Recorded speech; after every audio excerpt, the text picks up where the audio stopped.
listening to Miller and Moulton, exclusively on the Florida Sports Network.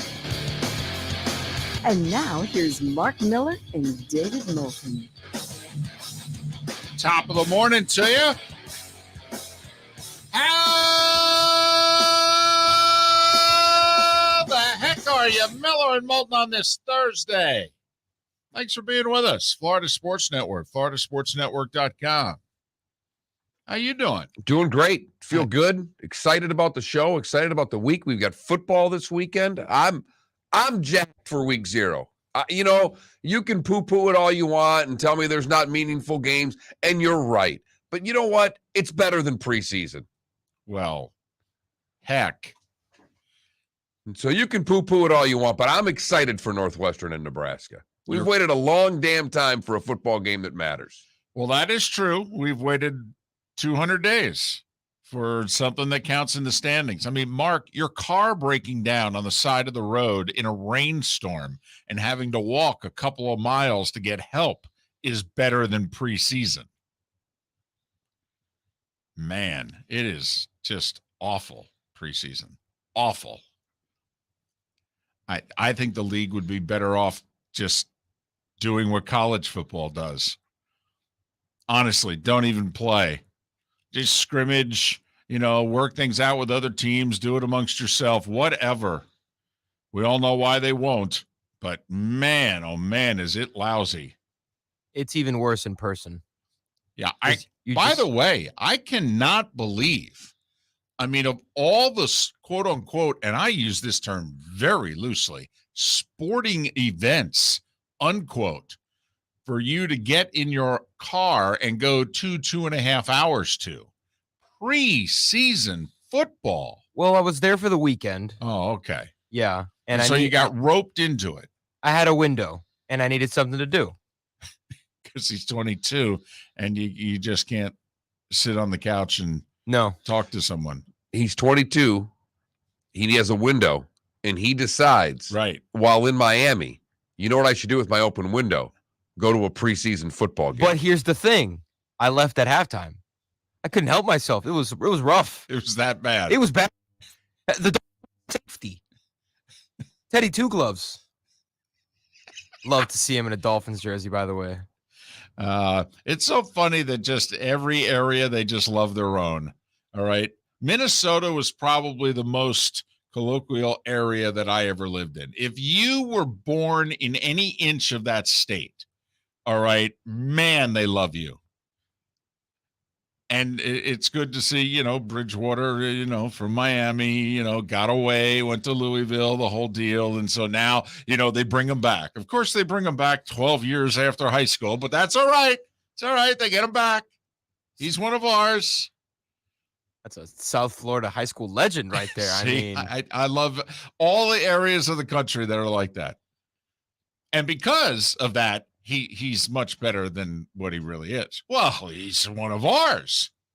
He had the orange gloves with the aqua uniforms. Yeah, it's just we don't even know if he can play. Is Michigan like that, by the way? If you were from Michigan, that just I think every place is like that to a degree. I think every place is like that. I think the place that was most not like that that I lived was Georgia. Okay, because everybody recruited Atlanta so heavily. There were so many kids there. They were going all over the place. I don't think anybody gave a damn. It just, is Auburn getting them? Is Georgia getting them? Is Alabama getting them? Is Tennessee getting them? That's all that really mattered. I was going to say, and when you were there, especially, Georgia was really having trouble holding on. They were. Right. Those days have changed, by the way. They put a net over Atlanta. Yeah, Kirby's doing a pretty good job there. Miller and Moulton on this Thursday. But yes, we're a day away from Chase Elliott. All right. And you're fired up. Genuinely. This is not shtick. This is not me poking fun at you. You are genuinely fired up about us being out and about. I like when our show is places. I always have liked being out doing shows. So yes, we've not done a show out in a few years. A show we haven't since the Obama administration. Like we did in our second act, we did an appearance where we did live, those 1 minute, 2 minute hits, Right. like you hear at your local car dealership. Make sure you come on down, $29 down, and you could drive away with a new car. For the life of me, I don't understand what the lifeblood is for this profession every time you turn into the banana in the tailpipe.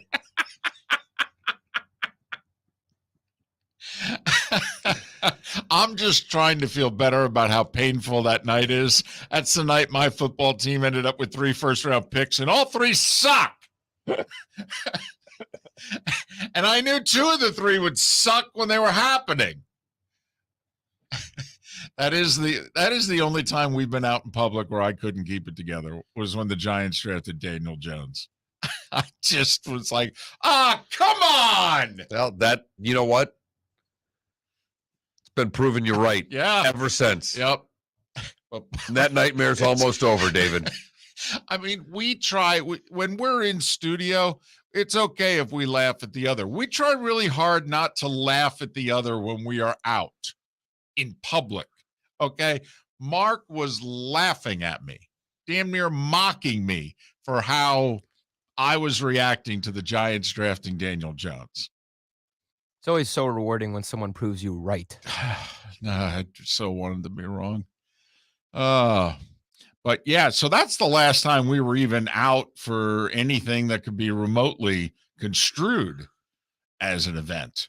But a show, I mean, we're probably talking 2015. Well, I thought we did one appearance at the QBE shootout and did a live show there in the morning, in the dark. Yeah, but since no one was there, though. Well, you're right. We were in the dark for like 2 hours. And we were only doing 3 hours at the time. Right. Yeah. So I don't think it counts. Well, maybe not to you, but I lugged equipment down there. So it counts to me. Well, that's a fair point. It's a fair point, although I will say, okay, I remember the grounds crew driving around at like 7:20 going, where the hell is that noise coming from? They couldn't even see us. They were driving right by us. So, all right, okay, then that's true. Early Trump administration then. That's our last show, not amongst the peeps, so. No. But yeah, I'm fired up to get out. I'm fired up that John and his family did this event, bringing Chase Elliott to Southwest Florida. I think it's a really cool event with the Daytona race this weekend. So yeah, I'm genuinely fired up to be out. So a day away from out and about in Fort Myers. Chase Elliott, local Napa store on Boy Scout Drive. If you're in the area, he'll be there at 11. He'll leave at 1. He'll sign a bunch of autographs in between. Not the whole time, but most of it. And then, week 0 on Saturday night, the race at Daytona. And, let's get this party started, baby. By the way, a week from tonight, week 1, 2 weeks from tonight, week 1 of the NFL. How about that? Yeah, we made it.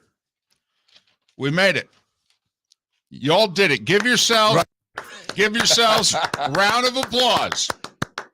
Okay, come on. You've all practiced the walking down 18 after you hit your second shot, how you're going to react to the crowd, whether you're going to give it the jack, the kind of stop sign and the left hand palm open, a couple waves, that's the jack, you're going to give yourself just kind of, tiger pulling on the brim of the cap, type deal. Just give yourself one of those, whichever one's your walk down 18 walk. You did it. You've made it. Yeah. Good job. Tonight, tomorrow, say goodbye to your wife, your children. Yes. Tell them you'll talk to them right around, Valentine's Day. Yes. I mean, there's maybe the week before, maybe you'll be distracted. You can start working on that honey-do list, but this is it, baby. It's over. Yeah, you've got 2 big days between now and Valentine's Day, Thanksgiving and Christmas. Right. And there's football on both. I was going to say. To tell the family. Right. There's 5 football games on those 2 days. I mean, you don't want to be alone.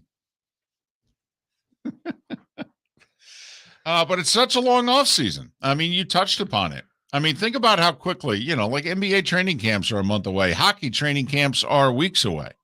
I mean, it feels in comparison to football like those seasons ended 2.5 weeks ago.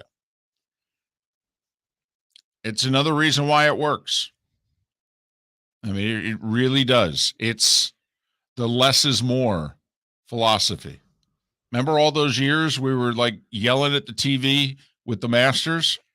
Okay, and the first hole we'd see is like the 8th green. And it was kind of like, why can't we see anything on the first 7 holes? Every other tournament showing us the whole course by now. For goodness sakes, the U.S. Open's on all day, 18 holes.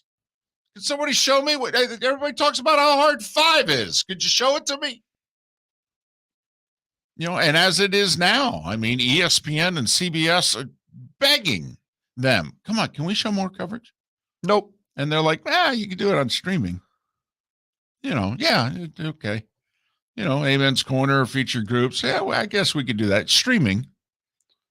But no. On TV? No. We don't start before like 2-3 o'clock. No. Mm-mm. We'll let you show the par 3 now. That we're Right. really going nuts on Wednesday. We'll let you see the par 3 contest. Right. But only after a hearty lunch. Nothing much before mid-afternoon. No. Millions of people want to see this. That's okay. They'll wait. It's good. Just like the NFL, college football. But you made it. Huh? And for the guy that likes Saturday over Sunday, the wait's even longer. Right? Oh, much longer. Much longer. And we have a lot of folks in our audience that are more Saturday folk than Sunday folk. Absolutely. Well, I'll tell you what, Saturday's got it right with this no preseason thing. Although I'd be okay with like one preseason game if they played an FCS school. If all the 1As played at FCS, brought them to their place, give them the FCS school some revenue. Okay, one preseason game like last weekend. I'd be cool if college did that. One preseason game, make it an in-state FCS school, split the checks, that sort of deal, kind of help them along, get some work in. Kind of like Florida State against Duquesne. Right. Exactly. Mm-hmm. And not only that, when you're Florida State, then you're maybe taking a look at a couple kids on Duquesne you may want to hit the transfer portal for. Miller and Moulton. Top of the morning to you. How the heck are you? Thanks for listening. Golfers, are you bored of the same old driving range warm-up routine that's not getting you the results that you want on the course? Power up your golf swing by adding resistance bands to your range sessions with the Orange Whip Golf's Power Strap Kit. Featuring band attachments to your feet and hips, Power Strap resistance training will boost club head speed, increase power, improve flexibility, all with just a few swings. Buy a Power Strap Kit today. Go to orangewhipgolf.com and use code Miller10 to receive an additional 10% off the already great price of $119. Mark Miller for SWFL Golf Carts or online, flgolfcarts.com. If you're looking for a golf cart, an e-bike, or an e-motorcycle, go visit Alex and the gang at SWFL Golf Carts. flgolfcarts.com online. Check out their whole inventory. If you're looking for a custom cart, they can take care of you. 2-seater, 4-seater, 6-seater, they've got you covered. E-bikes, nobody better for value and service. E-motorcycles, check them out. Again, flgolfcarts.com. flgolfcarts.com. David Moulton for Napa Auto Parts, and Napa Filters. Insist on Napa Filters for your vehicles, or if you're a do-it-yourselfer, only buy Napa Filters. Napa has a filter for almost anything on earth that moves, whether it's motorcycles, foreign and domestic cars, vans, SUVs, earth-moving equipment. You get the idea. Napa Auto Parts, Napa Filters. Insist on them for your vehicles, or if you're a do-it-yourselfer, only buy Napa Filters. Bring your big mouth to John Smith Subs and indulge in their overstuffed subs with the freshest quality ingredients. Enjoy our famous steak bomb with perfectly grilled marinated sirloin steak topped with provolone cheese, grilled onions, peppers, mushrooms, crispy bacon, juicy tomatoes, and creamy mayo. Boom! Made-to-order crispy fries can be paired with the Gator, the Cuban, the Chicken Bomb, or the Italian. Love local. Eat delicious with John Smith Subs. Find a John Smith Subs location near you today. You are listening to Miller and Moulton on the Florida Sports Network.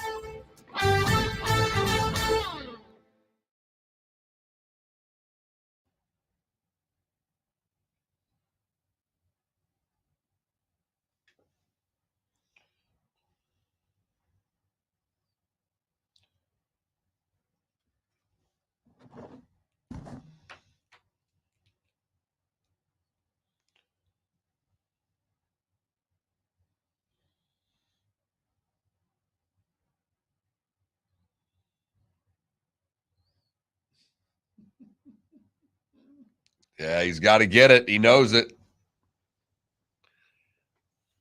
Got to be delicate with him. Mark, I got a Michigan question for you. Did you ever go to Canada? Yeah, all the time. All the time? No, Yeah. I mean, not all the time, but I would cross the tunnel and go drink when I was 19. That's so cool. I've never been to Canada, and I feel like there's so much beauty in Canada. Not in Windsor. Not in the winter, obviously. So no, not in Windsor, which is right across from Detroit. Windsor's a dump. But like, for example, have you ever been? Well, this is a little bit more east, but have you ever been in the Gulf of St. Lawrence? No, I've been to No. Montreal, and then I've been to Niagara Falls. Not really. I've been to Windsor a handful of times. Because the Canada's- drinking age was 19, we'd cross the tunnel and go have a few drinks and come back. That's awesome. Canada's huge. Yes, it is. All right. You have soccer tonight? I do, but so yesterday I went to the like HR office to like fill out all the paperwork I Right. need to get paid and stuff, and they're like, "Yeah, you can either provide your passport or your driver's license and a social security card." And I brought in a copy of my social security card, and they said that's not good enough. I'd leave. They said I'd look right at him and go, "You got to be kidding me! I'm not bringing in my original Social Security card Who for this." has their original Social Security card? I they carry don't. around. Okay, so. You know what I'm doing, right? I am driving across Alligator Alley, and right off of 75 and 27, there's a gas station right there. I'm meeting my brother. He's giving me my passport. I'm driving back, heading to the office, getting that done so that I can work tonight because they said I couldn't work tonight if I don't get that well, done. okay. I'd say, well, this Yeah, was. I fun. would go do what you're doing. Well, Okay. this is I love him. I love him I- dearly, but there's a reason why we're in this market, and those are reasons why we're in this market. Go do what you're doing. Yeah, I mean, I kind of You're want to 5 work. days into a job. You pretty shouldn't much tell them to go F off today. But yeah, I gotta I go. want a poll question because I don't really care about your soccer. That's fine. Let's think of a poll question. I know I hate to stick to the show. No. Yes. It's kind of what we're doing here. Yes, no, I'm getting there.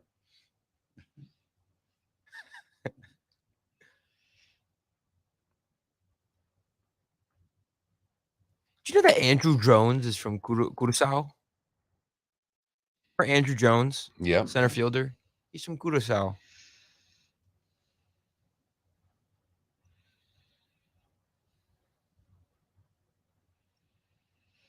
Did it sound to you like he just ordered a breakfast sandwich? I was going to say. Curaçao. You get that with Is that hot sauce? I was going to say. Does that come with home Is fries? that my Wu-Tang wrap with some curacao? This was actually a good game. I actually watched a good amount of this game. All right, now you have to stop. Okay. I can't.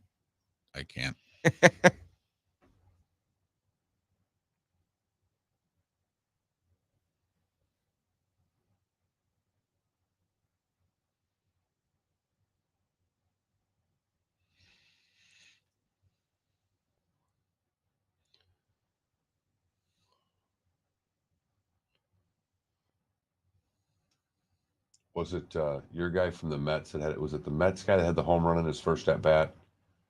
They showed the parents, and the sister went, "Oh, fucking shit!" Oh, they caught her saying that.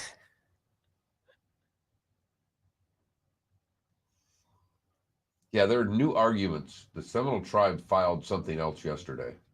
10 seconds.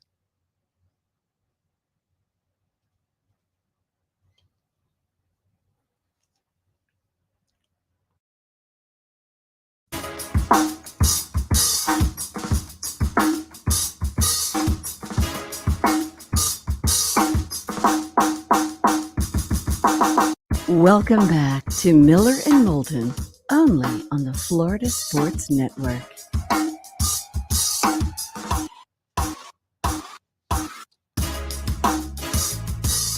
"21 minutes past the hour, top of the morning to you. Miller and Moulton, the Florida Sports Network, floridasportsnetwork.com. Thanks so much for being with us. Good show lined up today. Our Florida sports betting legal expert, Daniel Wallach, to join us to let us know, are we any closer to getting sports betting in the state? Or is this going to be a legal proceeding that lasts years? He'll join us a little bit later on. Mark Packer, little ACC football preview. And we'll also talk some golf. Apparently there's some goings-on once again in the golf world. Yeah, Tour Championship starts today, right? Isn't that what we're discussing? Right. Yep. That's what's on everyone's mind, including the people running the Tour Championship. It's all they have on their mind. Nothing else. It's a big season-ending event. Big cash grab. No, it's a good cash grab. What they announced yesterday was a big cash grab. Huh. What they announced yesterday? Well, if I could give you what I would call my brief version, what they did is they took everything the Live Golf Tour has been doing and copied it completely. Those rat blankety blanks. Yeah. They hate the Live Tour. I know. It's just everything about the Live Tour. The people, what they're doing, everything about it is awful. It is ruining the sport. But let's try to emulate all of those ideas on our tour so that we can have cash grabs too. Wow. It's a hell of an approach. It's kind of like something you see in politics where, you badmouth something for months on end and then you go vote for it. I mean, that's what I've heard some people in politics do. Both sides. So about the only thing that we got out of this is that the top players are going to play in 20 events. And we know, 17 of the 20 they're playing in. Right. Huh. So in other words, the PGA Tour is like LIV 2.0. Certainly seems that way to me. Huh. Well, then it would seem to be everything Jack and Arnie created in 1969 no longer exists. Not really. Huh. Funny. I thought that's what the whole fight was about. It was, but the fight changed. History and tradition, playing for something meaningful. Money. Isn't that meaningful? That's what they're playing for. Huh. You mean at the end of the day, it's all about the Benjamins? Yeah. Funny how that works out. Are you serious? You mean a bunch of independent contractors at the end of the day only care about making money? What? I am shocked and appalled. Even Rory McIlroy, who would light Phil Mickelson on fire if he could legally get away with it, and all but said so yesterday. Even Rory McIlroy had to go, I don't want to give Phil credit for anything. And he basically said, we're where we are today because of what it is Phil brought up. But it's the way he brought it up, damn it. It's not what you say, David. It's how you say it. You and I heard that for 50 plus years each. There's no doubt about it. In fact, I've been doing some cleaning here in the last month. Stumbled upon some old grade school report cards. There was a sports talk show host that was budding in 4th grade. Let me tell you, man, did that kid talk too much. A lot of unsatisfactories. It's tough to go A-U. And you were AAU before the AAU. I was. How you doing? Well, I've got A's, and I've been in detention 11 times. Yep. Listen, as long as I got on the bus in the morning and came home at the same time, All right. And was sitting home with my homework done when my mom got home. Whatever happened in between, it's just details. Just details until parent-teacher conference night. Then it was a problem. Yeah, your mom worked at a school, so she Right. went to those. I was very good at being able to talk to my parents. Look at the grades. What do you need to go for? I'm doing fine. Yeah, it was that day in which, I was my mother's scouting report. How are things going? Well,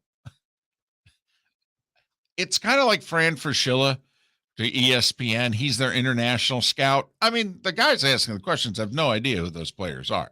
They have to take Fran's word at it. I mean, he could be putting video things together of completely different players. They wouldn't know. All right. That's kind of how it worked. Your mom's working in her own school district. You're in a different one. How's it going? It's going pretty well. Really? You got a B in science. What's going on? Well, this is what we're studying and this, that, and the other thing. And, oh, okay. Problem is my mother would remember. And then she'd go in parent-teacher conference night. And as if she was the mother of a completely different kid. That was a problem. I could see where it would be. That was a problem. Your scouting report didn't add up some days. No, it really didn't. It really didn't. We'd get in the car and I'd go, so my mother would go, you've got some issues. All right. Basically, everything you told me in these 3 classes, not so much. And David, to spin this back around, Greg and Phil have some issues. No There doubt. is no doubt. No doubt about it.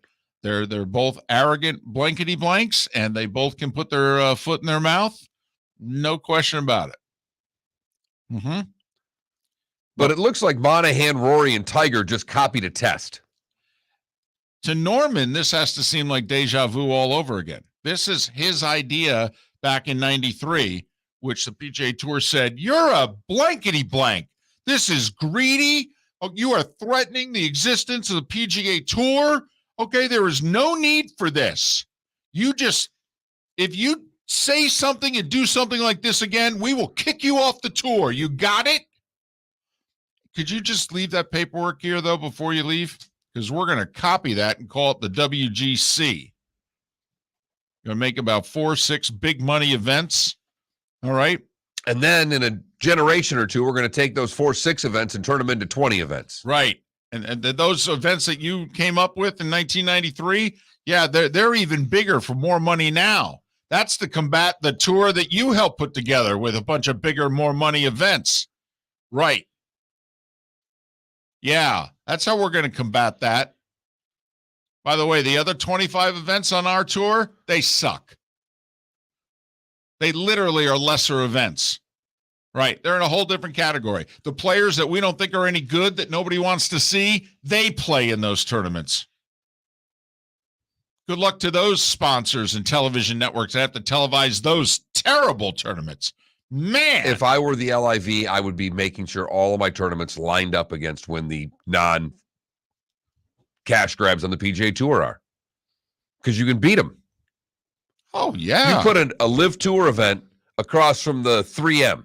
Right, who's never going to have Tony Finau in it anymore because he's too busy having to play in 20 other events. Well, he gets to pick 3.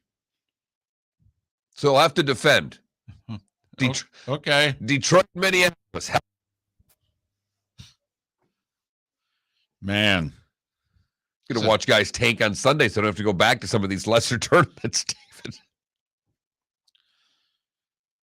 So the future of golf, they're ruining golf. Hey, can you grab what's on their website and could you print copies, please? Okay. We need to sit down with a couple of sponsors and just see if they'll pony up the money so that we could do the same thing. Only more. Yeah. By the way, how many of these events Tiger going to play in? None. Oh, okay. Just wondering. That's why they have virtual golf, David. That's part of the starting 5, which is next. Miller and Moulton, the Florida Sports Network.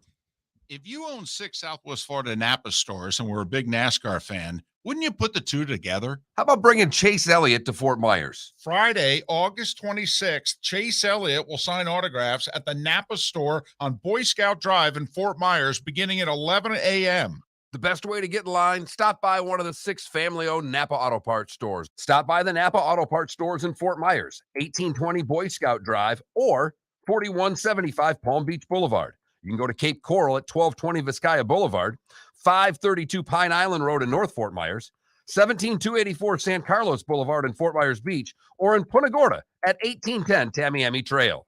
Sign up for your chance to meet and get an autograph with Chase Elliott. Coming Friday, August 26th at the Napa store on Boy Scout Drive starting at 11 a.m. Miller and Moulton here for the Clutch Vodka Play of the Day. Mark, remember Nick Charles, Fred Hickman, the CNN Play of the Day? Yeah, CNN did a nightly sports show. That was a while ago. Yes, it was. Just work with me. Everyone liked the pod, the Play of the Day. So how about we have the Clutch Vodka Play of the Day? Sounds good. Fun. Smooth. Like Clutch Vodka. Listen weekday mornings for the Clutch Vodka Play of the Day. That's Clutch with a K. Golfers, are you bored of the same old driving range warm-up routine that's not getting you the results that you want on the course? Power up your golf swing by adding resistance bands to your range sessions with the Orange Whip Golf's Power Strap Kit. Featuring band attachments to your feet and hips, Power Strap resistance training will boost clubhead speed, increase power, improve flexibility, all with just a few swings. Buy a Power Strap Kit today. Go to orangewhipgolf.com and use code Miller10 to receive an additional 10% off the already great price of $119. You were listening to Miller and Moulton on the Florida Sports Network.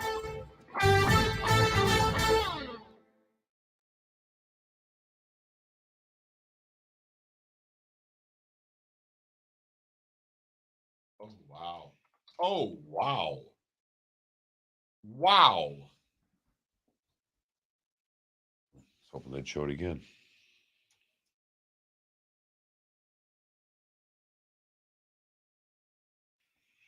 What are your answers? Now, Never. never, I'm getting there. I'm getting there.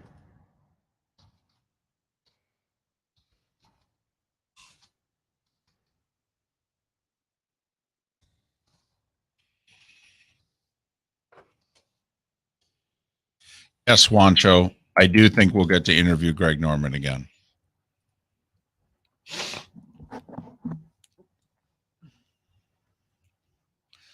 I had my original Social Security card till like the last year, and then somehow, some way it was lost. So I had to get a copy.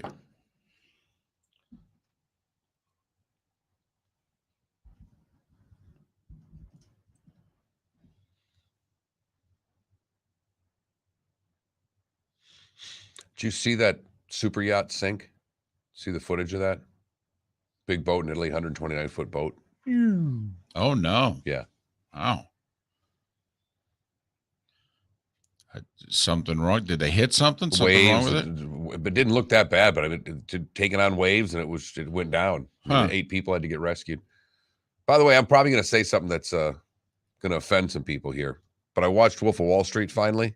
Okay. Yeah. I mean, I like drugs as much as any human that's ever walked Earth. It's a movie about a guy doing drugs. I'd rather watch Blow. I did not think the movie was. Everybody said this is this great movie. I did not think it was a great movie. I thought it was unbelievably too long. I thought there were some great scenes. I laughed a couple times. Yeah. It's very chaotic. It was. I thought it was a combination of movies we had seen before. Yeah. Yeah. I thought it was like a combination: Scarface, Wall Street, and just a few others. And they kind of put scenes together. But I mean, everybody tell me you got to see this guy. Okay. No, Adam. Daytona's just the final race before they set the playoff. But Homestead's been moved. Don't they end in Phoenix now? I think you're right. There are better Martin Scorsese movies. Oh God, Oh, yes. yeah. Geez, There's 10 15 better. of them, Yeah, yeah. it might rank at the bottom of the list of his movies. It's not that good. Have you ever seen Uncut Gems? I've not seen that yet. You gotta Yes. watch. That's such a good movie with Adam Sandler And Garnett. and KG. Yeah. But Adam Sandler plays a role that, That he had never played never before. Yeah, he was good. Yeah, he got a Golden Globe nomination. Right, but for didn't get nominated, I don't think, for an Oscar. No. Oh, you watched it? Oh, yeah, I liked it. I loved it. I enjoyed it. Yeah. And I liked the fact the ending was not predictable. Yes. Don't say the ending. Obviously. Huh? Really? Check it out. Just watch it. I'm not. No, you obviously. That's. Jimmy Bird, I'm with you. I thought the LIV won yesterday doing nothing.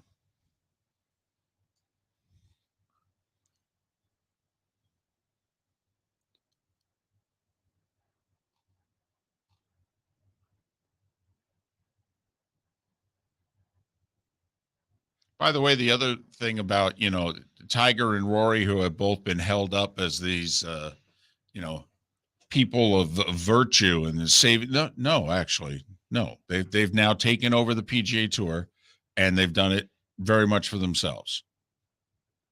I mean, honestly, they're the Greg and Phil of the PGA Tour.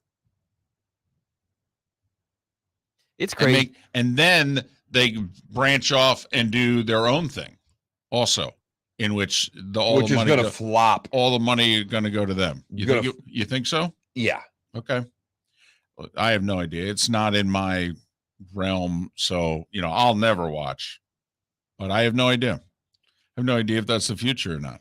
Cornhole's being televised and people are watching it. So I have no idea what people are going to watch anymore. But cornhole doesn't cost anything to televise. About 4 cents to put that on TV. Virtual golf will cost money.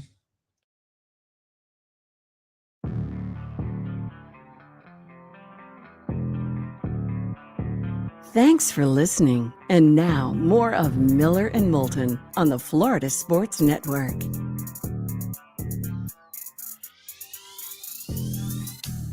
$22 before the hour. Miller and Moulton, Florida Sports Network, floridasportsnetwork.com. Thanks so much for being with us. Do we have a poll question? We do. Because we're trying to get these things up earlier. We are, and we did. All right, what'd we get up? With the PGA Tour's radical changes yesterday, when are you willing to say Greg and Phil were right? Now, never, I'm getting there. I voted now. I'm getting there. That's a good one. Hey, this is painful for some.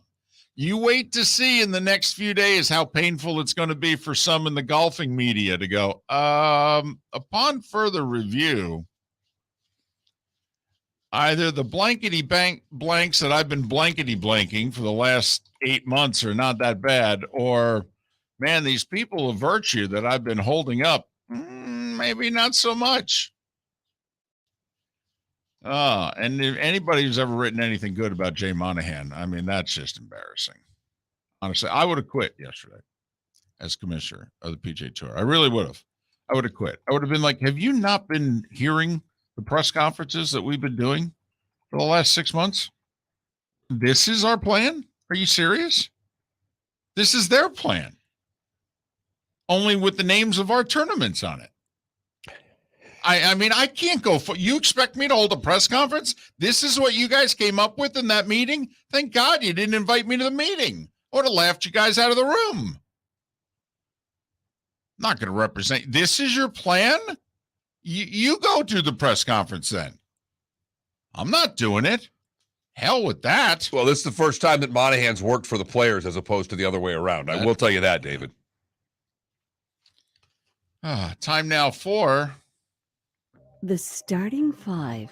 5 stories you need to know. It's the Starting Five on Miller and Moulton. Here's number 1. We'll start with the golf, and I will say they did one thing yesterday in which it was like, well, okay, we thought you were going to do that last week. Monahan did come out yesterday and say, oh, no, you're dead to us. He was asked specifically, hey, with these changes that you guys proposed, what if somebody wants to admit, hey, maybe I was wrong and I'd like to come back? Is there room for them to come back? Here comes the voice again. Well, I mean, when you ask a question in that way, I think it deserves that voice. Hey, guys, since you came up with this new plan, well, what if somebody takes a look at the new plan and goes, ooh, I kind of like that. Is there any way I can come back? And Jay Monahan said, oh, no, you're dead to us, man. You left, you gone. That's my... Not he gone? That's you my gone. Ken the Hawk Harrelson. Thank there. you. So to review, it's the banana in the tailpipe meets Ken the Hawk Harrelson. Yep. So they're dead to us. That's number one. Number two, hey, you're not going to believe this. We found more money. It is amazing, David, how much money the PGA Tour has found here in the last couple of months. Well, Mark, I mean, you know, I'm not good at a lot of things, but I can add. And they found nearly 100 million before yesterday. And then yesterday they found 146 more million. So $250 million they found here in the past. In like 6 weeks. Right. It's as if Phil Mickelson was right. You know, we should see if they want to sponsor the Florida Sports Network. Well, somebody has to. Man, they're throwing money around like they have it. Okay. Remember last year, you know, they came up with out of nowhere. Hey, if you're one of the 10 most popular guys, Right. we're going to give you some money just for being swell, popular guys. Right. Your internet prowess is what we're interested in here. And you're not going to believe this, but Tiger was number one and Phil was number two. I know. It's shocking. Right. Well, now they're going to spread that out amongst 20 guys. And they found a little more cash for it, too. Yeah, instead of 50 million going to 10 guys, it's going to be 100 million going to 20. Look at that. More money. It's as if it's about the money. Players, It's as if someone was hoarding the money. and in fact, they're going to court. First off, there are things you need to know about the PGA Tour now. It's called PIP. No, not Gladys Knight and no, PIP. Leaving on a midnight train to Georgia, leaving on a midnight. Sorry. Well, and it's funny, leaving, that could be like live. Right. Okay. Player Impact Woo-hoo. Program. Player Impact Program is PIP. So when you hear PIP, that's what it stands for. It basically means the top players. Those 20 must play in 13 events. Must. And then you throw the 4, and that doesn't include the 4 majors. So they're basically, they got to play 17 events. They also, if they qualify, which if you're one of the top players, you qualify, you then play 3 other events, kind of your choosing, we'll see. So 16 events plus the 4 majors. So the top players, quote unquote, are committing to playing 20 events. As for the other events, well, we've got some consolation prizes for you, Johnny. Tell them what they win. Francisco treat. No, I'm sorry, but it's not much more. Welcome to the John Deere Classic. Yes. Listen, there's no other way to say it. They are now second-tier events in which very few, if any, of the top players will play in. Now, the PGA Tour says they're going to try to rotate some of the tournaments. But like, for example, next year in the state of Florida, the Players, obviously a premier event, and Arnie's tournament, a premier event. So they'll get a great field. The 3 Florida tournaments around it, no. Which really sucks for the Valspar that's done a really good job of becoming a nice little tournament in short order. They moved their time frame around all over the place and finally got them in the Florida swing at the right time. Started to get some good fields. Have had some good tournaments. The Honda, forget about it. Guys don't like the course anyway. Then, oh no, wait, there's more. Tiger and Rory announced a tech-infused golf league beginning in January of 2024. Monday Night Golf, ladies and gentlemen. Virtual venues, primetime matches. Oh, no, wait. Remember the LIV? They started this team concept in the LIV? That's stupid. Nobody's interested in team golf. What the hell are they thinking? You know what they might be interested, though, is virtual team golf. That's right, Mark. 6 3-man teams playing 15 regular season matches. The matches will be 18 holes. They will take 2 hours. They will be at a location and on a network to be determined. Tiger will compete in the virtual matches that are likely to take place January through April, leading up to the Masters in 2024. Virtual golf on Monday nights. Virtual team golf, now that's cool. That's trendy. That'll be popular. Virtual real golf, stupid. Oh, yeah, the Tour Championship gets underway today. Whatever. Who cares? Major League Baseball, the Rays have won 5 in a row. They scored 2 in the 11th, beat the Angels 4-3. Trout did homer again. He's got 26. You know, he's got pretty good numbers for a guy who missed 5 weeks. Jays won again. They've won 6 of 7. They beat the Red Sox 3-2-10. By the way, I think we can officially put a fork in Boston. They're 4 under 500. They only got 38 games left. They're 7 back in the wild card. 7. You can definitely put a fork in them, and you're getting closer and closer to be able to put a fork in some AL Central teams as well. Washington beat Seattle 3-1. I'll say this about the Mariners trying to make their first playoffs in 20-plus years. They've just lost 3 of 5 to the A's and Nats at home. Come on, guys, get it together. White Sox with a much-needed win in Baltimore, 5-3. They're 2.5 behind Seattle, are the Orioles, for the final playoff spot in the American League. So the White Sox win to remain 4 back of the Guardians, who swept the Padres, thank you very much, in San Diego, 7-0. Are you getting the idea that San Diego beats up on bad teams and loses to good teams? Are you getting that impression? There's no doubt. And they are, well, they're having trouble. They haven't scored more than 3 runs like in the last 10 games. They're not hitting the ball at all. Well, they got Juan Soto, Manny Machado, and Josh Bell. I mean, Houston beat Minnesota 5-3. Twins have lost 5 in a row. They're now tied with the White Sox, 4 back of the Guardians. They're also 4 back in the chase for a wild card. This season's going to, you know what, a handbasket for Minnesota. Dodgers doubled up the Brewers 12-6. Their lead's about 74 in the West.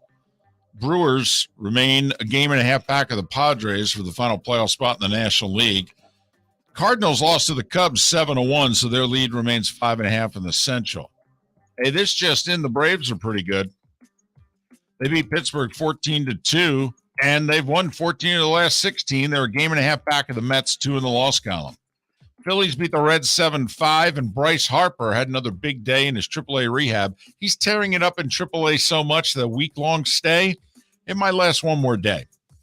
He hit the game-winning double in AAA last night. All right, gentlemen. We thought going to get a big crowd in Oakland for the 12:30. Yeah, yesterday. not so much the case. 3,901. 3,901 your official attendance.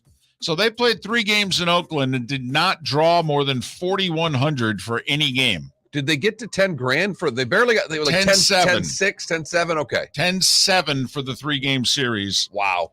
A's beat the Marlins 3-2-10. I know there was a group of fans in the area where those 2 other fans were canoodling. Yeah. Yes. Canoodling, Yes, and they had signs saying, we're not canoodling, we're just sitting here. Yep. Tigers beat the Giants 6-1, Texas 16-4 over Colorado, KC 5-3 over Arizona. By the way, Major League Baseball announced their schedule for next year, and it's radically different.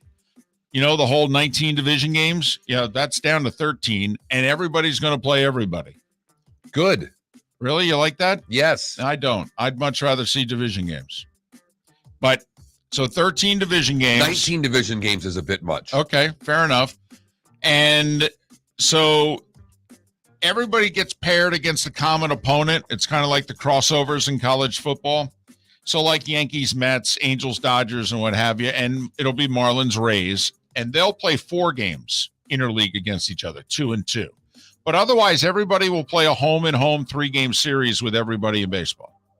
So you'll play 13 division games, and you'll play 6 amongst the other 2 divisions, except for your common opponent in which you only play 4. So let me get this straight. These are the games. That's about the dumbest thing I've ever Right. heard in my So life. people really want to see these games, and we're going to play the fewest amount possible. I thought as you were talking that they were going to play 10 of those, so that you'd get.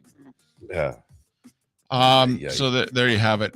California jury awarded Vanessa Bryant $16 million because LA County deputies and firefighters were showing photos of the crash site that killed Kobe, Gianna, and 9 others. Also, the Lakers on the verge of acquiring Patrick Beverley. He'll be young for the Lakers. He's 34. Football news. Len Dawson died at the age of 87. Tyron Smith apparently tore his left hamstring. He's going to miss 2 to 3 months, starting left tackle for the Cowboys. Shaquem Griffin retired at the age of 27. He's the former UCF standout who was born without a left hand, and yet played 4 years in the NFL. Inspiring story. He said, now it's on to plan A. Good line. And remember, a couple of weeks ago, we were reading off the 12 coaches and contributors candidates for the Pro Football Hall of Fame. Right. A very impressive list, which also included, Robert Kraft. Don Coryell was the name that emerged of the 12. They only get to nominate one coach/contributor. Don Coryell, now, his candidacy, he needs 80% of the vote. But usually, if you get nominated from this group, you get rubber stamped at the end. So Don Coryell, who passed away 12 years ago, won over 100 games in college, over 100 games in the NFL. An offensive genius. His offense has actually changed the NFL. Don Coryell looks as if posthumously he's going to go into the Hall of Fame. And that gentleman was... That was the Starting 5 every weekday morning at this time on Miller and Moulton.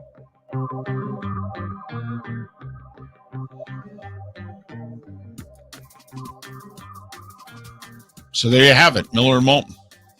Virtual golf. Yeah. Tiger Woods playing a video game. Hitting the ball into a screen. People want to see it, baby. They do? It's you kidding? It's Tiger. It's Rory.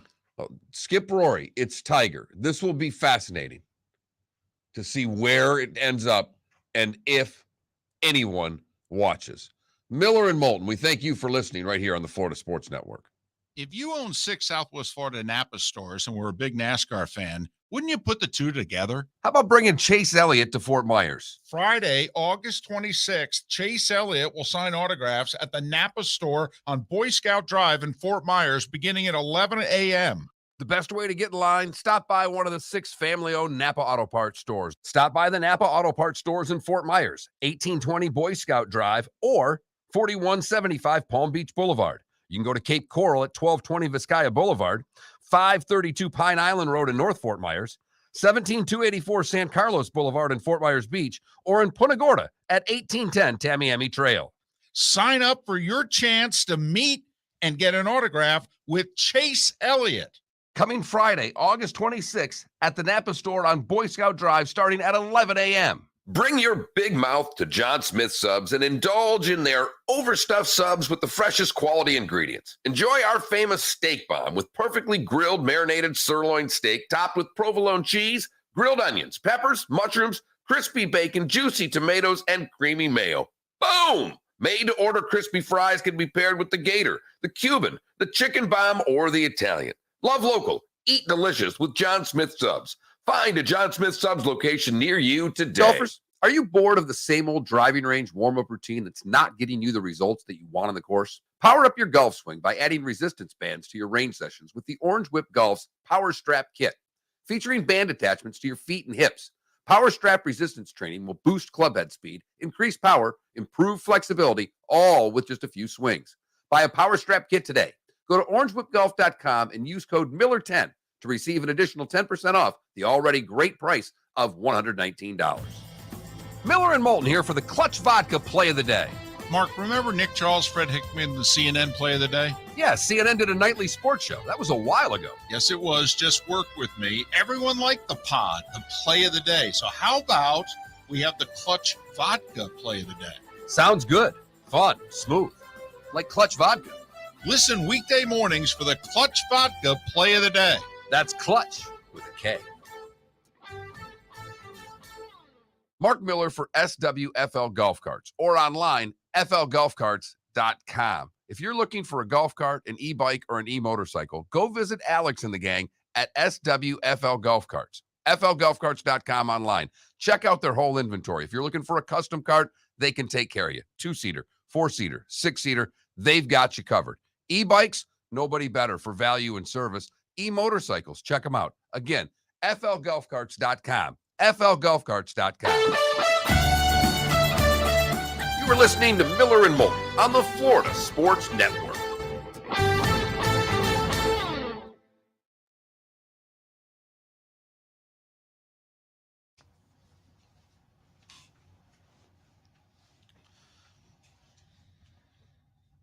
So you know how the Bengals and Rams are doing joint practice?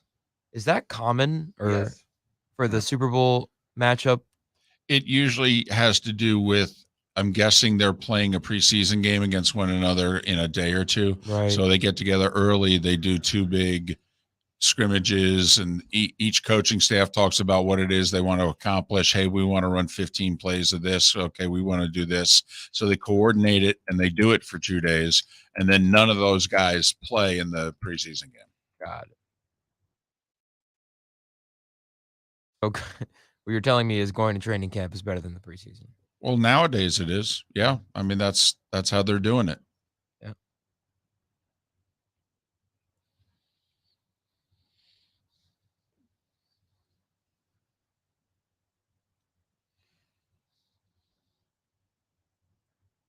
Okay, so Spitz, what you're telling me is the 4 in division, 4 times 13 is 52. Then you play 6 amongst the other 10 teams in your own league. So that's 60. So we're at 112. And then you play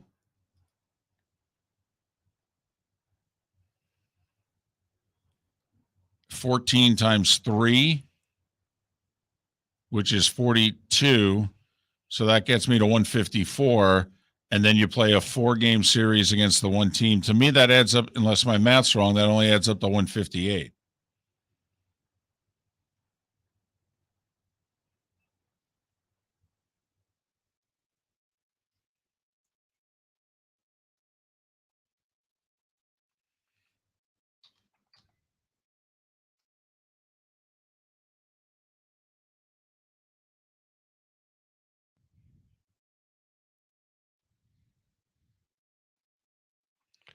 Every team will play at least one series against every other team. 52 divisional games, 64 interleague games. Okay, hold on. 64 interleague games. Now, hang on. Oh, okay. So you play 3 games against 15. There's going to be one series against some teams, 2 against the other from the looks. Because Gotcha. here's how it reads, David. It says 52 divisional games, 64 other interleague games,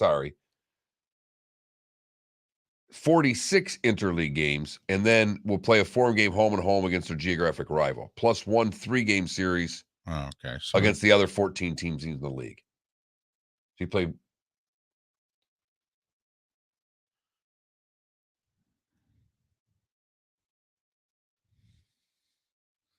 So it's a little confusing. It's a little confusing. Okay, good.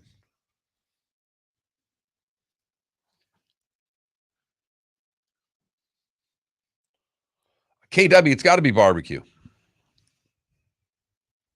Or salt, could be salt and vinegar. Now you've got me thinking. Tiger does have a video game named after, well, not anymore, but he's now on the cover of the 2K23 game again. Who, Book? Or no, Tiger. Yeah, I think they came last week. I think they Yep. came out with that. You can play as Michael Jordan in it. You can golf with MJ. By the way, nobody cares with this Julio Rodriguez from the Mariners. He just got to 20 homers and 20 steals as a rookie, faster than anyone in the history of the game, including Mike Trout. Nice.